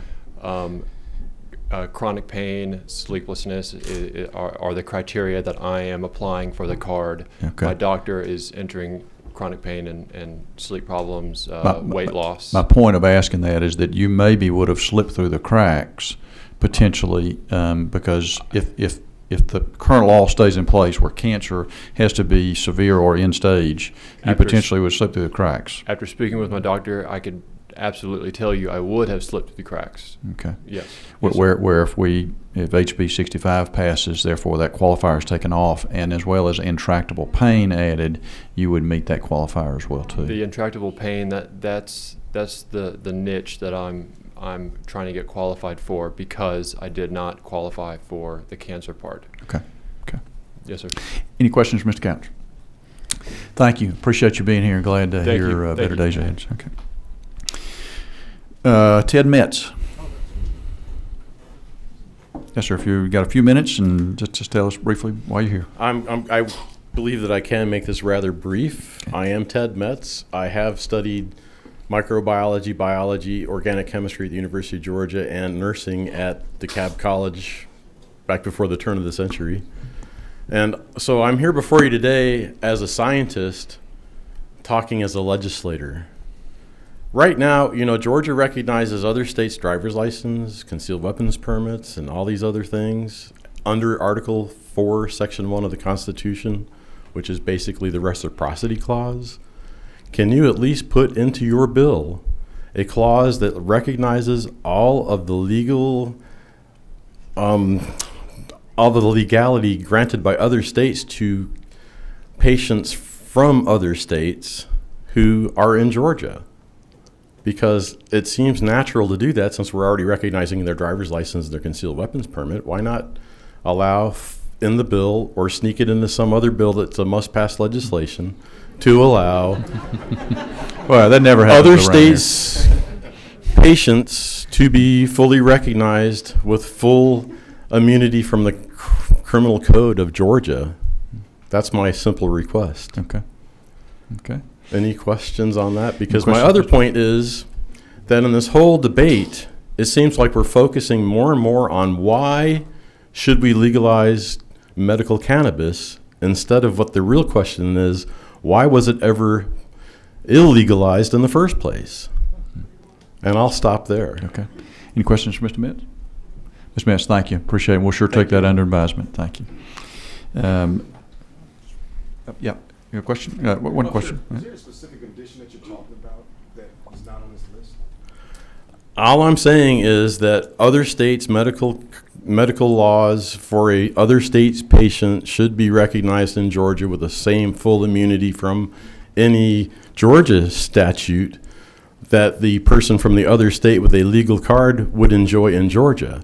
And to make that case, there was a recent case in McIntosh County. A man named Pereira from Massachusetts with his legal medical card was pulled over and charged with possession. He went to court. The judge said he's doing something that's legal in his state, and he dismissed the case, which is proof to Article 4, Section 1 of the Constitution actually being the key piece of legislation that would allow you to offer reciprocity to all other state card holders. Okay. Thank you, Mr. Metz. That's your question. Okay. Angela Simmons. Oh, I'm sorry. You had one more question. That begs a good question. If, let's say someone from another state that has a medical cannabis card, and they're going to the beach. Their family is in the car with them. They're headed down to the beach. They come through Georgia. They're pulled over, and they have what is considered to be appropriate in their state. They're licensed from their state. and they get pulled over, is what would happen in our state? Unless they have a low THC oil registry card issued by the state of Georgia, they would be in illegal possession of the product. But they can carry a firearm. Yeah. And we consider... There is no reciprocity in our bill, in So the if- current law. So a family coming from, let's say, Minnesota, driving down to Florida, they have a child with them, it doesn't matter, have a family member, they have a... Or to visit family in Georgia, to come and spend money in our state, which is what we ask everybody to do. Yeah. Would be in possession of a medicine recognized in their state, licensed in their state, would be arrested in our state. They would have the potential of being arrested for carrying an illegal product. That's correct. So it's clearly something we need to look at and debate in this committee. And Mr. Metz, I appreciate you bringing the point up. Angela Simmons? Okay, we've got about 7 more folks, so I'm going to ask everybody to come speak your issues. Okay. We're glad to have you here. We appreciate you coming and testifying. I'm Angie Simons. I'm from Soperton, Georgia. I was a med-surg nurse at the VA in Dublin for most of my life. I had been having migraines, which was very unusual, but you know, I was seeing about my patients. So I ate a pack of crackers and I ate some more goody powders and I had it under control. And my patient said that I had asked him repeatedly the same question, and I kept entering into the computer. But he, thank God, knew me. And so he went and got the doctor. And when I came to, I was in St. Joseph in Savannah. The lupus that I had recently been diagnosed with caused me to have vasculitis, which ended up, I had a stroke. So I nearly lost my life. When I woke up, I couldn't speak. My handwriting still looks like chicken scratch. Sorry about that. But I'm working on it. Speech therapy, physical therapy. I do have a wonderful carbon fiber leg brace because apparently autoimmune diseases, which most people do not realize, they're kind of like a bag of Lay's potato chips. They just multiply on you. You know, you wind up, you have rheumatoid arthritis, you get lupus. Oh, next is myasthenia gravis. What else could possibly happen to you? I saw the children, the seizure children. I saw them, and I started researching because that's what medical people do within our ability. We try to make our own choices and our own decisions. And I decided, you know, this is a neuroprotectant. What could it possibly, conceivably do for somebody in my situation? Could it help me fight back from this stroke? Could I get part of my life back? And indeed I have. Last year, sir, I made a picture with you in the lobby. I was on a rolling walker. The guys had to help me up and down. Dale Jackson, Vince, and all the guys, they helped me up and down the steps because I was too give out to go all the way around to the handicap ramp to get into the building. And so I would say to everybody, if you want to talk about cost effectiveness, I was able to wean off of high doses of steroids. I haven't had any more collapsed lungs. I did wean off the steroids. I have not been hospitalized since, y'all are going to love this, I embarked upon my cannabis oil journey because I figure I'm a fool. I'm surely going to prison. So on April Fool's Day of 2016, in my crock pot in my kitchen, thank you, Lord. You can YouTube it. You can find all kinds of information on there. Most of the stuff on the internet's a bunch of crap. It's harmful. But there are occasionally golden nuggets in the midst. So my quality of life, and I take exception to the end-stage language that is in the current legislation. I feel perhaps if people were allowed to access this sooner, perhaps they would not progress to end stage. I don't want to move away from my home. My family has served the military for generations, and I believe their blood has bought and paid for my freedom. And I believe it's a basic human right to have a decent quality of life within certain limitations. I'm never going to be cured, but I can have a decent quality of life and feel like a human being again and actually sleep some at night. Because I'll go something about the lupus and the inflammation in my brain. Literally, I can take nothing but cat naps for weeks. And the more lack of sleep you experience, literally, the crazier you get. Yeah. I mean, I don't know any other words to say it bluntly. I mean, you just feel like you're bouncing off the walls. Yeah. Ms. Simons, let me, if I can just, would your medical condition that you have now, we're not going to ask for any more privacy details, but would it meet the criteria of the new conditions that we're at? So it would not meet an intractable pain condition? That probably would, because Okay. the lupus has eaten my internal organs. I have a lot of kidney pain. Right. So possibly it could fit under the intractable pain I'm condition? hoping so. Yeah, okay. But there's so many autoimmune diseases, and I'm hoping that we can get help either through coverage through intractable pain or however way we need to get it, because this is valuable medication.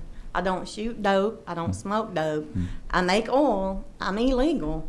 I'm in fear that I'm going to prison every day. But I came down to the choice, well, you're taking CellCep, you're taking all these steroids, you're doing everything in your power to do what your doctors tell you to do. Everything. And you're dying. Yeah. So basically, what else you got to lose? Yeah. Try the oil, and I did. Okay. And I thank y'all for letting me speak my piece today. Thank you, Ms. Simons. I appreciate you being here. And Thank y'all you for have a good day. thank you for sharing your testimony. Appreciate you traveling up from Soperton too. Lori Murphy. Yes, ma'am. Welcome to our committee. Why don't you tell us Thank your you. story real quick? Thank you for your time. Yes, today. ma'am. I'm just going to read this and make it real Okay, quick. sure. So my name is Lori Murphy, and I survived a thalamic stroke on June 21st of 2006. My stroke was due to birth control, a hole in my heart that never closed as an infant. It's called a PFO, patent foramen ovale, and a rare blood type that is hereditary called factor V Leiden. Which is factor V Leiden is a blood type that's predisposed to clotting. About a month after my stroke, I started feeling a burning sensation in my arm and on the inside of my stomach on the left side where my stroke affected me. An appointment with my neurologist confirmed the burning sensations, and I was diagnosed with central pain syndrome, or also known as thalamic pain syndrome. This quickly turned into a debilitating pain that runs head to toe on the left side of my body where my stroke affected me. Because of where my stroke affected me in the brain, in my thalamus, there was damage done to the central nervous system. So fast forward 10 plus years, I live and have lived in pain every waking moment. My body burns on fire. I feel like my hand is stuck in an electrical socket. Sweats, vomit, pins and needles, hurts to touch me, hurts to wear pants rubbing against my leg when I walk, to be cold, to be hot, the list is too long. I forget what it's like not to be in pain. I've had one good day in the past 10 plus years. On the pain scale of 1 to 10, a normal day, not including my triggers, is a strong 6 or 7. When my triggers are included, I would say it's a strong 8. This is every waking moment of every single day of my life. I have been treated like a guinea pig, trying medication after medication. I've been on narcotics until now. I seem to have built a tolerance to them, and I get very ill when I take them. I've done IV infusions of lidocaine and other drugs. I did a 4-week series of ketamine IV infusions with no relief. Acupuncture, vitamins, chiropractic care, the list goes on. I take a heck of a medication cocktail now, but that is what is so frustrating now is the medications I'm being prescribed I can't afford. The most recent one prescribed to help my pain was $345 a month. How can a person on disability afford that? Much less anyone working the average job in America. So I've seen a neurosurgeon at Johns Hopkins, pain management at Shepherd Pain Center. Again, I have seemed to have run my course and exhausted my efforts. Except one. That one good day I mentioned, I had consumed some medical marijuana that day. I felt some relief. It knocked the edge off. For once, I felt okay in 10 plus years. I firmly believe in the use of medical marijuana in the relief of my chronic pain, central pain syndrome. And it, as I said, it's pretty, central pain syndrome is a pretty unknown disease, and it's categorized as a rare disease. So that's where I stand. Ms. Murphy, thank you for being here. Let me ask you, would your condition you think would meet the criteria of intractable pain as written under the current law, under the law that we're considering? Without a doubt. Okay. Ms. Murphy, thank you for being here. Any Yes. questions from the members of the committee? Thank you. Thanks. Stephen M. George.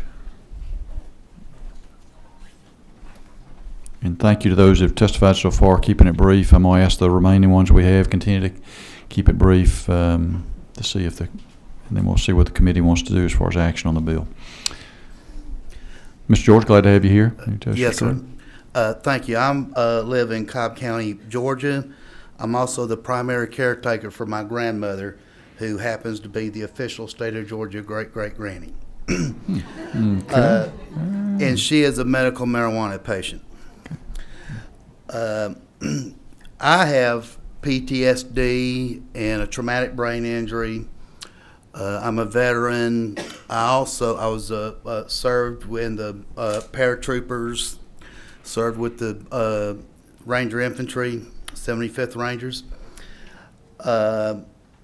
And I can assure you that my physical condition today is a direct result of the things I did willingly, that I volunteered to do for this country. And my grandmother is ready to go home. My mother has degenerative disc disease. She actually had to have some sort of operation where they injected surgical cement into her discs to keep them from collapsing. And I can assure you, she is in pain, I guess you would call it intractable pain. My grandmother, I can tell you this much, that I went to the doctor to try to get her the CBD oil card. The doctor told me that there was no clinical findings that suggested the CBD would help. At the time, Crohn's was the only disease that she would qualify for under the current law. For whatever reason, the doctor chose not to prescribe her that, but he did prescribe her the medical marijuana pill Dronabinol.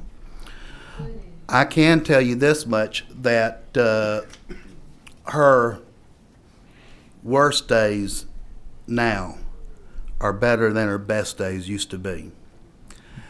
And people in the family, my neighbors, the pastor, the churches, anyone that deals with my grandmother would agree that there is something going on there. And I will quote my grandmother now when she was honored on her birthday as the official state of Georgia great-great-granny. the governor asked her, well, what do you think, Miss Margie? She says, I'm just an old lady. I don't know what all the big deal is. He says, well, don't you have anything to say? She goes, well, I'm not very smart, but I do know, depending on what kind of diabetic you are, sometimes sugar's your medicine. And I mean, I was just shocked. I mean, it was just sometimes, she can be just as clear as a bell. And I believe that must have been one of her clearest days ever, because actually that's right. I mean, sometimes sugar is your medicine. So anyone who says that cannabis isn't medicine, I think they need to really think hard about what they're doing. And besides that, if there is no legitimate use for cannabis, how come as the U.S. Patent Office issued patent number 6650307? In order to get a patent, you have to do two things. You have to prove that what you want to patent works, and you have to prove there's a legitimate need for it. And with that, I would just say thank you, and I would encourage you to also add degenerative disc disease as well as dementia and partial dementia to your list of symptoms. Okay. Thank Mr. you. George, I don't see any questions. Thank you for being here. Thank you for your service to our country Yes, sir. as well, Thank too. Michael Harris.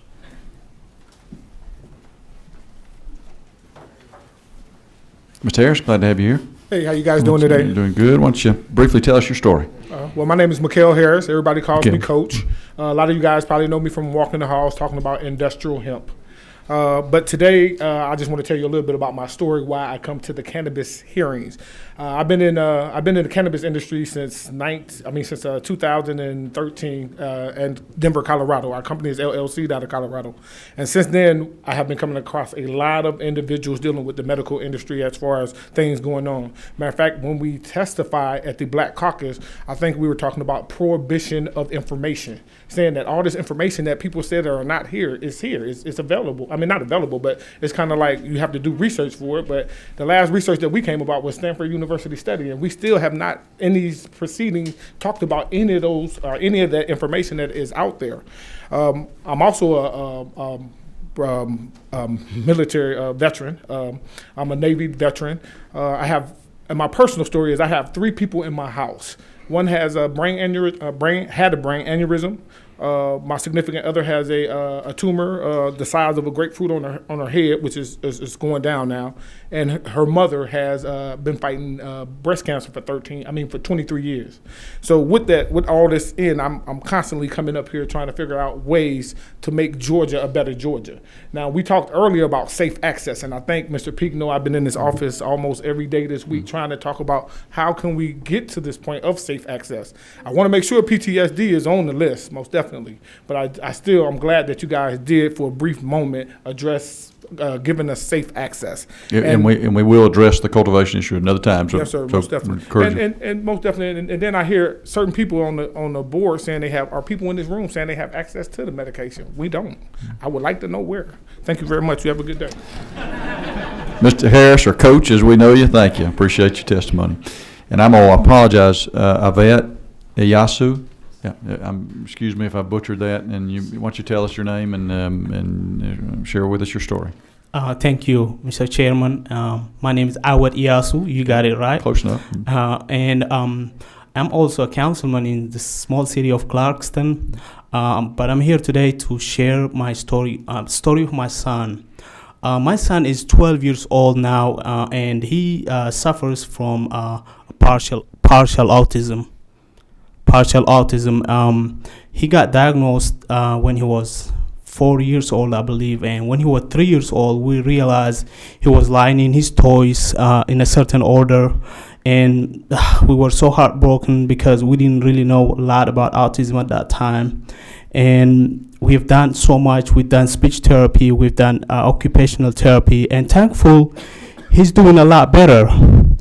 But I know his potential. I can see he's a mathematical genius, but he lacks on simple basic cognitive skills, and I believe medical cannabis could possibly help him. We never tried to give him that medicine so far, and I know some people have tried it, and the thing is, being a parent, as any other parent would do, you always are always thinking, what can I do to make him feel better, to make him whole? And I always have that guilt in my mind. And even though he's doing a lot better, I always feel that he could do a lot better. And I know that if he does a lot better, it's a lot better for my family, and it's going to be better for our state of Georgia, because if my son is a productive member of society, he will not have to depend on the state for any help, and he would be very productive. If I brought him here today, Mr. Chairman, you can tell him your date of birth, and he would tell you if it was Monday or if it was Tuesday, even if he doesn't know you. But he still lacks certain cognitive skills that any average person would be able to do.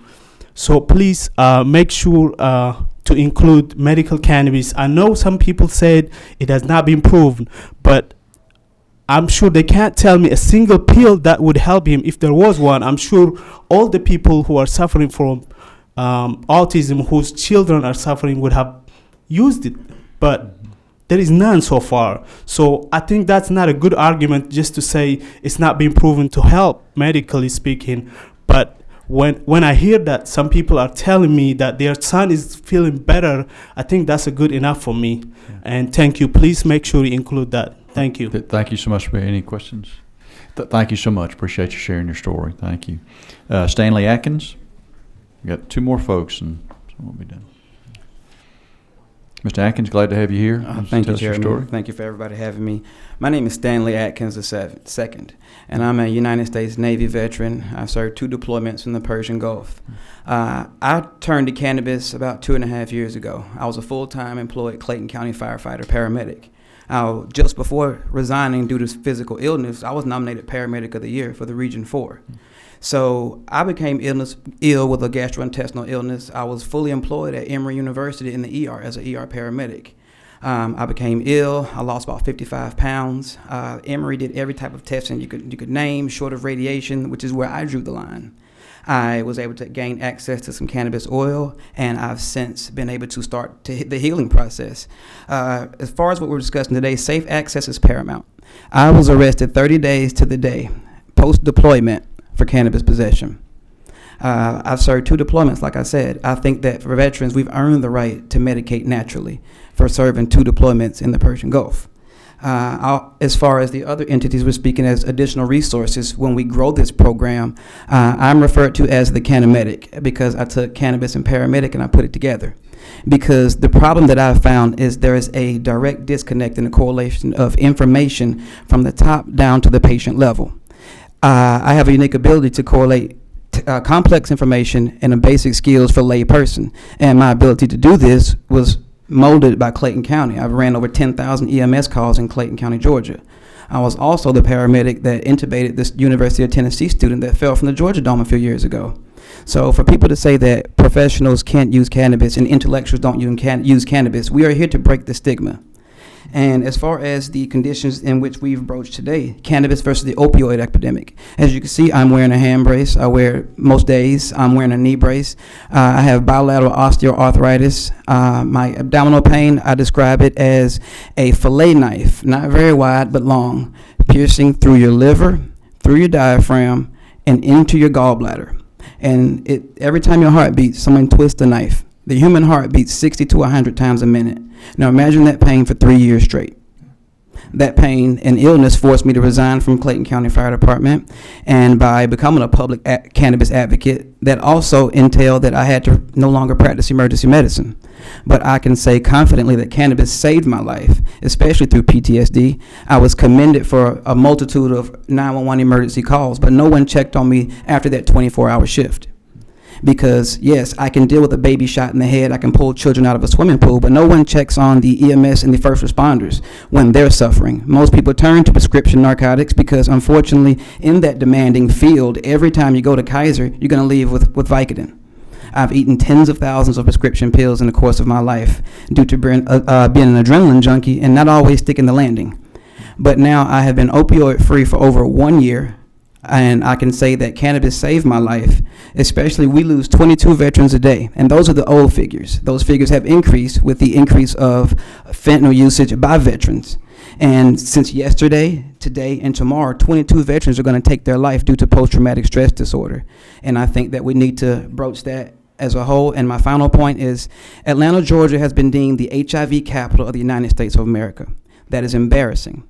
As a healthcare provider, as an African American, and as a concerned citizen. Atlanta, Georgia is compared to Bangkok, Thailand, Rio de Janeiro, Brazil, and Durban, South Africa. 1 in 51 African Americans in Atlanta, Georgia have the HIV virus. HIV is preventable. 60% of HIV and AIDS patients admit to using cannabis to cope with the side effects and signs and symptoms of this debilitating disease. I reached out to an entity here in Atlanta, and they told me verbatim that cannabis does not help with HIV, and as long as they take the medications, it won't have any beneficial factors to the patient. Research studies, and you can Google this information, that aside from the physiological effects, the psychological effects of this autoimmune disease is depressing.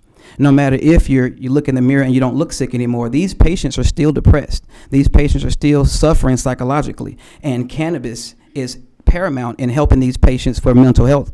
If Atlanta, Georgia can be the HIV capital of North America, I would like to see it the cannabis HIV treatment capital of North America. And that is all. Okay, Mr. Atkins, thank you. Any questions for you? Thank you for your testimony. Thank you very much. Okay, final, Bridget LaCourie? Bridget LaCourie?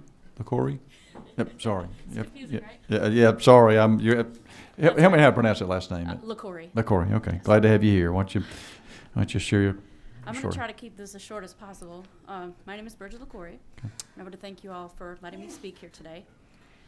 I'm here to speak about 2 of my children. I am the mother to 5 children. All 5 of those children have various disabilities and illnesses. Autism, ADHD. My daughter has neurofibromatosis, which causes brain tumors, optic nerve tumors. My son has cerebral palsy and a rare autoimmune disorder known as chronic recurrent multifocal osteomyelitis. My life is an endless stream of doctor's appointments, IEP meetings, hospital stays. I suffer from post-traumatic stress disorder, anxiety, depression, all of those things. As a result of my life. My daughter underwent chemotherapy to treat an inoperable, non-cancerous brain tumor. She was on multiple medications, including Neurontin. She was max dose before the end of her treatment. Neurontin is a medication that's used to treat neuropathy, which causes nerve pain. It's burning. She's 7 years old. She was on Loratab, an opioid pain medication for migraines. She was on Periactin to help deal with the migraines and to stimulate her appetite because of the chemotherapy. She was on Zofran and Phenergan to help her not be nauseated and throw up. That was a lot of medications. My daughter did a 52-week treatment, 52 weeks of chemotherapy. She's 7, and it wasn't cancer. December 18th, 2015, my sister passed away from an opioid overdose. December 30th, my daughter went into anaphylactic shock from the chemotherapy that they gave her. She almost died. I watched helplessly as they gave her oxygen and an EpiPen and tried to bring her back from the result of the chemo. And we ended up spending the new year in the hospital. And as I sat there thinking about losing my sister to pills and watching my daughter take all these pills and then seeing this medicine almost kill her, I never really thought that going into chemotherapy she would not come out of it. That thought never crossed my mind. So I started wondering, there's got to be a better way, right? And I heard about cannabis oil, so I thought, well, why not? It has anti-tumoral properties. It can actually shrink tumors. It can stop the growth of the tumor, which was the whole goal of the chemotherapy to begin with. So I decided to get the THC oil. And 7 months into chemotherapy, we switched over to THC oil. Within a week, she was off all the pain medications. She was off the Neurontin, she was off all the anti-nausea medication, she was eating, and she was back to school full-time within 2 weeks of beginning the cannabis oil. My other son, Jackson, he was born with spastic cerebral palsy. By the age of 2, he was in so much pain he couldn't get off the floor. He couldn't move. We didn't know what was wrong with him. We spent many times in the doctor's office and the hospitals for weeks trying to get an answer. We were told at one point that he may have leukemia. They finally did a bone aspiration, and they found out that he suffers from a rare autoimmune disorder, CRMO, or chronic recurrent multifocal osteomyelitis. And that's an autoimmune disorder that basically causes the body to attack itself. So he gets pain, he gets inflammation in his bones, he gets fevers, he gets joint pain, he has a difficult time even moving. He was prescribed a wheelchair and a walking aid at his worst. This disease causes bone tumors. And if it spreads into the spine, it then requires chemotherapy to treat. And the goal for that, or the reason that they do that is it's because these tumors break the bones from the inside out. So my son wouldn't be able to live a normal life. I decided to give my son cannabis oil as well. Day 1, he was off the floor. He was walking, he was rigid, he was stiff, he was struggling to do it, but he was doing it, he wasn't in pain. By day 6, he was moving completely fluidly like a normal 4-year-old child. He was pain-free. And since then, he's learned to run, he climbs stairs. He's gone back to his rheumatologist for the bone scans to check on the initial lesion that was in his cecum. And they'd found that the bone lesion is missing, it's gone, they can't find it. All of my children's doctors are on board with what I'm doing, but they can't be. They cannot tell me that it's okay. They cannot give us a registration card. They cannot make it legal for us to do what we're doing, but we can't not do it. If we don't do it, my son doesn't walk, he's in pain. My daughter could possibly start chemotherapy. Again, my son could start chemotherapy. This is the only option that we have. As far as my autistic son, he's in New York. It got to be too much and I couldn't do it anymore, as Dale Jackson was saying. Sometimes you just gotta give up. So my son lives 800 miles away from me with his grandparents because there was no other option. And I'm just asking that maybe we consider allowing our doctors to make this decision for us instead of the lawmakers. Because they know us. They know what works. You know, his doctors are amazed at how well he's doing. But they can't, there's nothing they can do for us at this point. Thank you for sharing your story, Ms. Lickery. I appreciate that. Thank you. And thank you for being here. And hopefully we'll provide some options here for you soon. Thank you. So, thank you. Okay, members of the committee, I appreciate this. 5 o'clock. I know a lot of you have stayed here for the whole 2 hours, and so I thank you for that. Here's what we're going to do.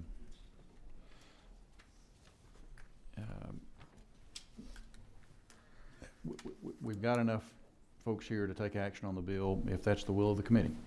And so what I'd like to do is just have a very brief discussion of any questions that any of the members might have regarding the 4 changes that we're making to the existing law. Again, keep in mind there are 4 changes. We're adding 6 conditions, or with what's proposed in the law. We're adding 6 conditions. We're eliminating the end stage or severe qualification from 5 current conditions in the current law. We're removing the 1-year residency requirement, and we're removing the quarterly reporting.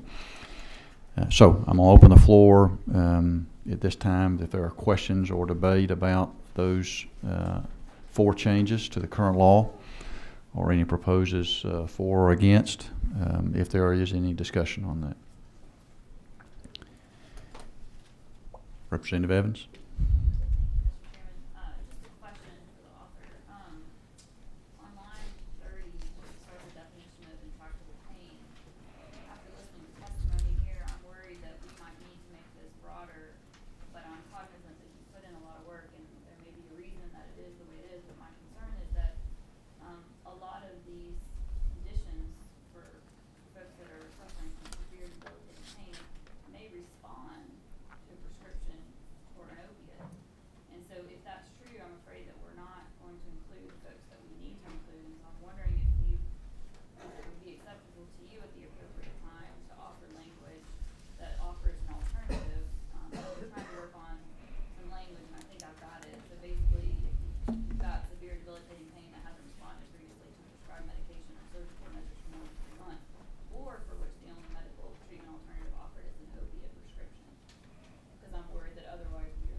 Representative Evans, I would not be opposed to that change.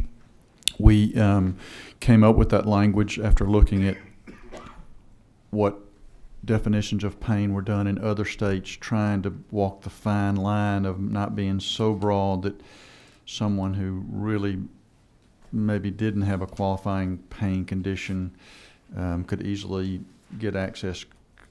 And so that was kind of the fine line we were walking. But why don't would you just read that language again, what you were proposing, and let's see if there's some other discussion about that.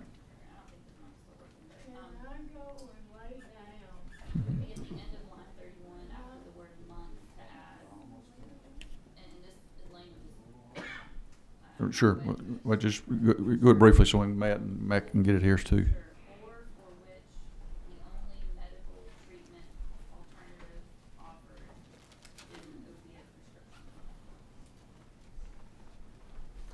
Okay.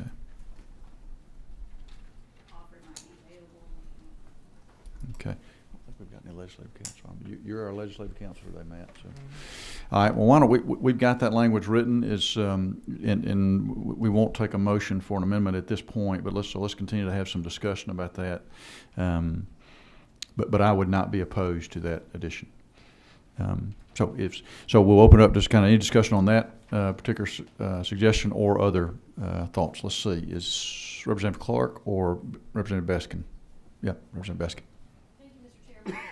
I'm concerned about at lines 45 through 48, if we were to eliminate the requirement for quarterly report, would there be any record anywhere with the state of the conditions for which people were taking cannabis oil in order to be able to judge the efficacy as a report we had earlier this afternoon from the Bradfords, in order to determine whether patients taking of this oil is efficacious, we have to know who's taking what for what conditions and whether they're relatively better off than they were before they were taking this or when they were taking prescription medications.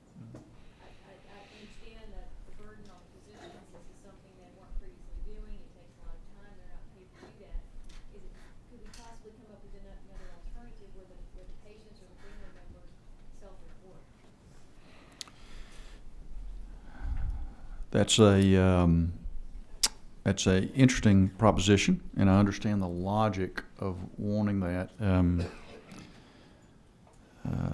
I hadn't really considered the self-reporting mechanism. We had discussed maybe doing an annual report rather than a quarterly report to see if maybe that was, and I probably wouldn't be opposed to reducing it to an annual reporting by the physicians. I'm concerned that if the self-reporting was there, I'm not sure we'd achieve the objective we're looking for if it's by the patients. But my concern, Mr. Chairman, is some of the reservations expressed by the two physicians in their obligations to report, their quarterly report. It's not just the burden or the administrative burden of producing the report. It's asking physicians to do something physicians don't normally do, which is to report. This isn't really prescribing because it's not considered a medication. So normally a physician is reporting on medications that they're prescribing, and so it's not really something that they've traditionally done. are you proposing then maybe when it? Just one point here, for example, in the Dr. Flamini email, it says, it is discordant that even though we are not dispensing or prescribing a product, we are asked to report clinical response and laboratory changes. So your point, Representative Beskin, is just that we shouldn't put that burden on the physicians, but maybe put the burden on the individual patients, or responsibility maybe on the individual. Right. I think societally we need to know who's taking what, but it's not something that really fits within the medical framework that we have. What about this? If kind of take your idea of self-reporting. What if we tied some type of form to the registration when an individual patient renews for their registration card? If there was some reporting that they would have to provide at that point. In other words, I'm sorry? It's every 2 years. If you were a patient, potential patient, and you wanted to go register with the state, you would be required when you come up for your renewal after 2 years of having a registration card to provide some information. Maybe we could, that information would be created by the Composite Medical Board, which is who created the original reporting requirement. Something along those lines. Is that? The patient to report their responses as well as they could. What were the dosages? How much did you take? What were your responses? Do you feel like it helped you? Did you comply? Did you respond? Were there side effects? I mean, I think all patients benefit from knowing that information, not just for themselves, but for everybody else who's. Okay. And we take away that burden and responsibility, regulatory burden from the doctors and put it on the patient. And it would only, I'm asking, would that meet what you think you're trying to get to by saying, okay, every time you renew for the registration card, you would be required to provide that information? Okay. Any other thoughts from members of the committee on that idea? I think it may have some merit. We would need to kind of come up with some language if we want to. You want to noodle with that for a minute and maybe see if you've got an idea of learned attorney that you are, and while we have some further discussion about the bill. Yeah. Okay. Okay. Anybody else got other thoughts or ideas? I think both of those recommendations are. Katie? Representative Chairman Dempsey, are you 27? Yeah, okay, there you go. Yeah, they're not working, so you just have to speak loud, yeah. So I was just going to wait after you said that to see if there was other discussion, but I just want us to be cautious. I know there's great urgency to do this, but these are two very important thoughts that did not come up in some of the other conversations and hard work that's already been put into this. If we need to come back and look at it, I don't want you or anyone here to feel, I know y'all all invested fun in it, I don't want you to feel that the rush to do it is more important than making sure we get it right. Okay. And we're under no obligation to move on the bill today. And I don't want to make sure the committee knows that we're planning on meeting next Wednesday. So we could, if these are measures that we think are important enough to get legislative counsel to provide us some input, we'll be more. If it's a will of the committee, we'll wait till next week. So, any other thoughts or comments on legislation? Well, why don't we do this? As chair of the committee, I'll just make that decision. Here's what we're going to do. We're going to wait to take action. And Representative Beskin, can you help us? That way we won't put you in a rush mode here, and maybe you can work with you and I and come up with legislation, as well as Representative Evans. Representative Evans, if you'll help me maybe kind of take a little bit how we craft that language as well too. I think those are both valid points and worth considering. So, any other comments or thoughts for the committee? If not, we'll look forward to meeting together next Wednesday at the same time, and we are adjourned. Thank you.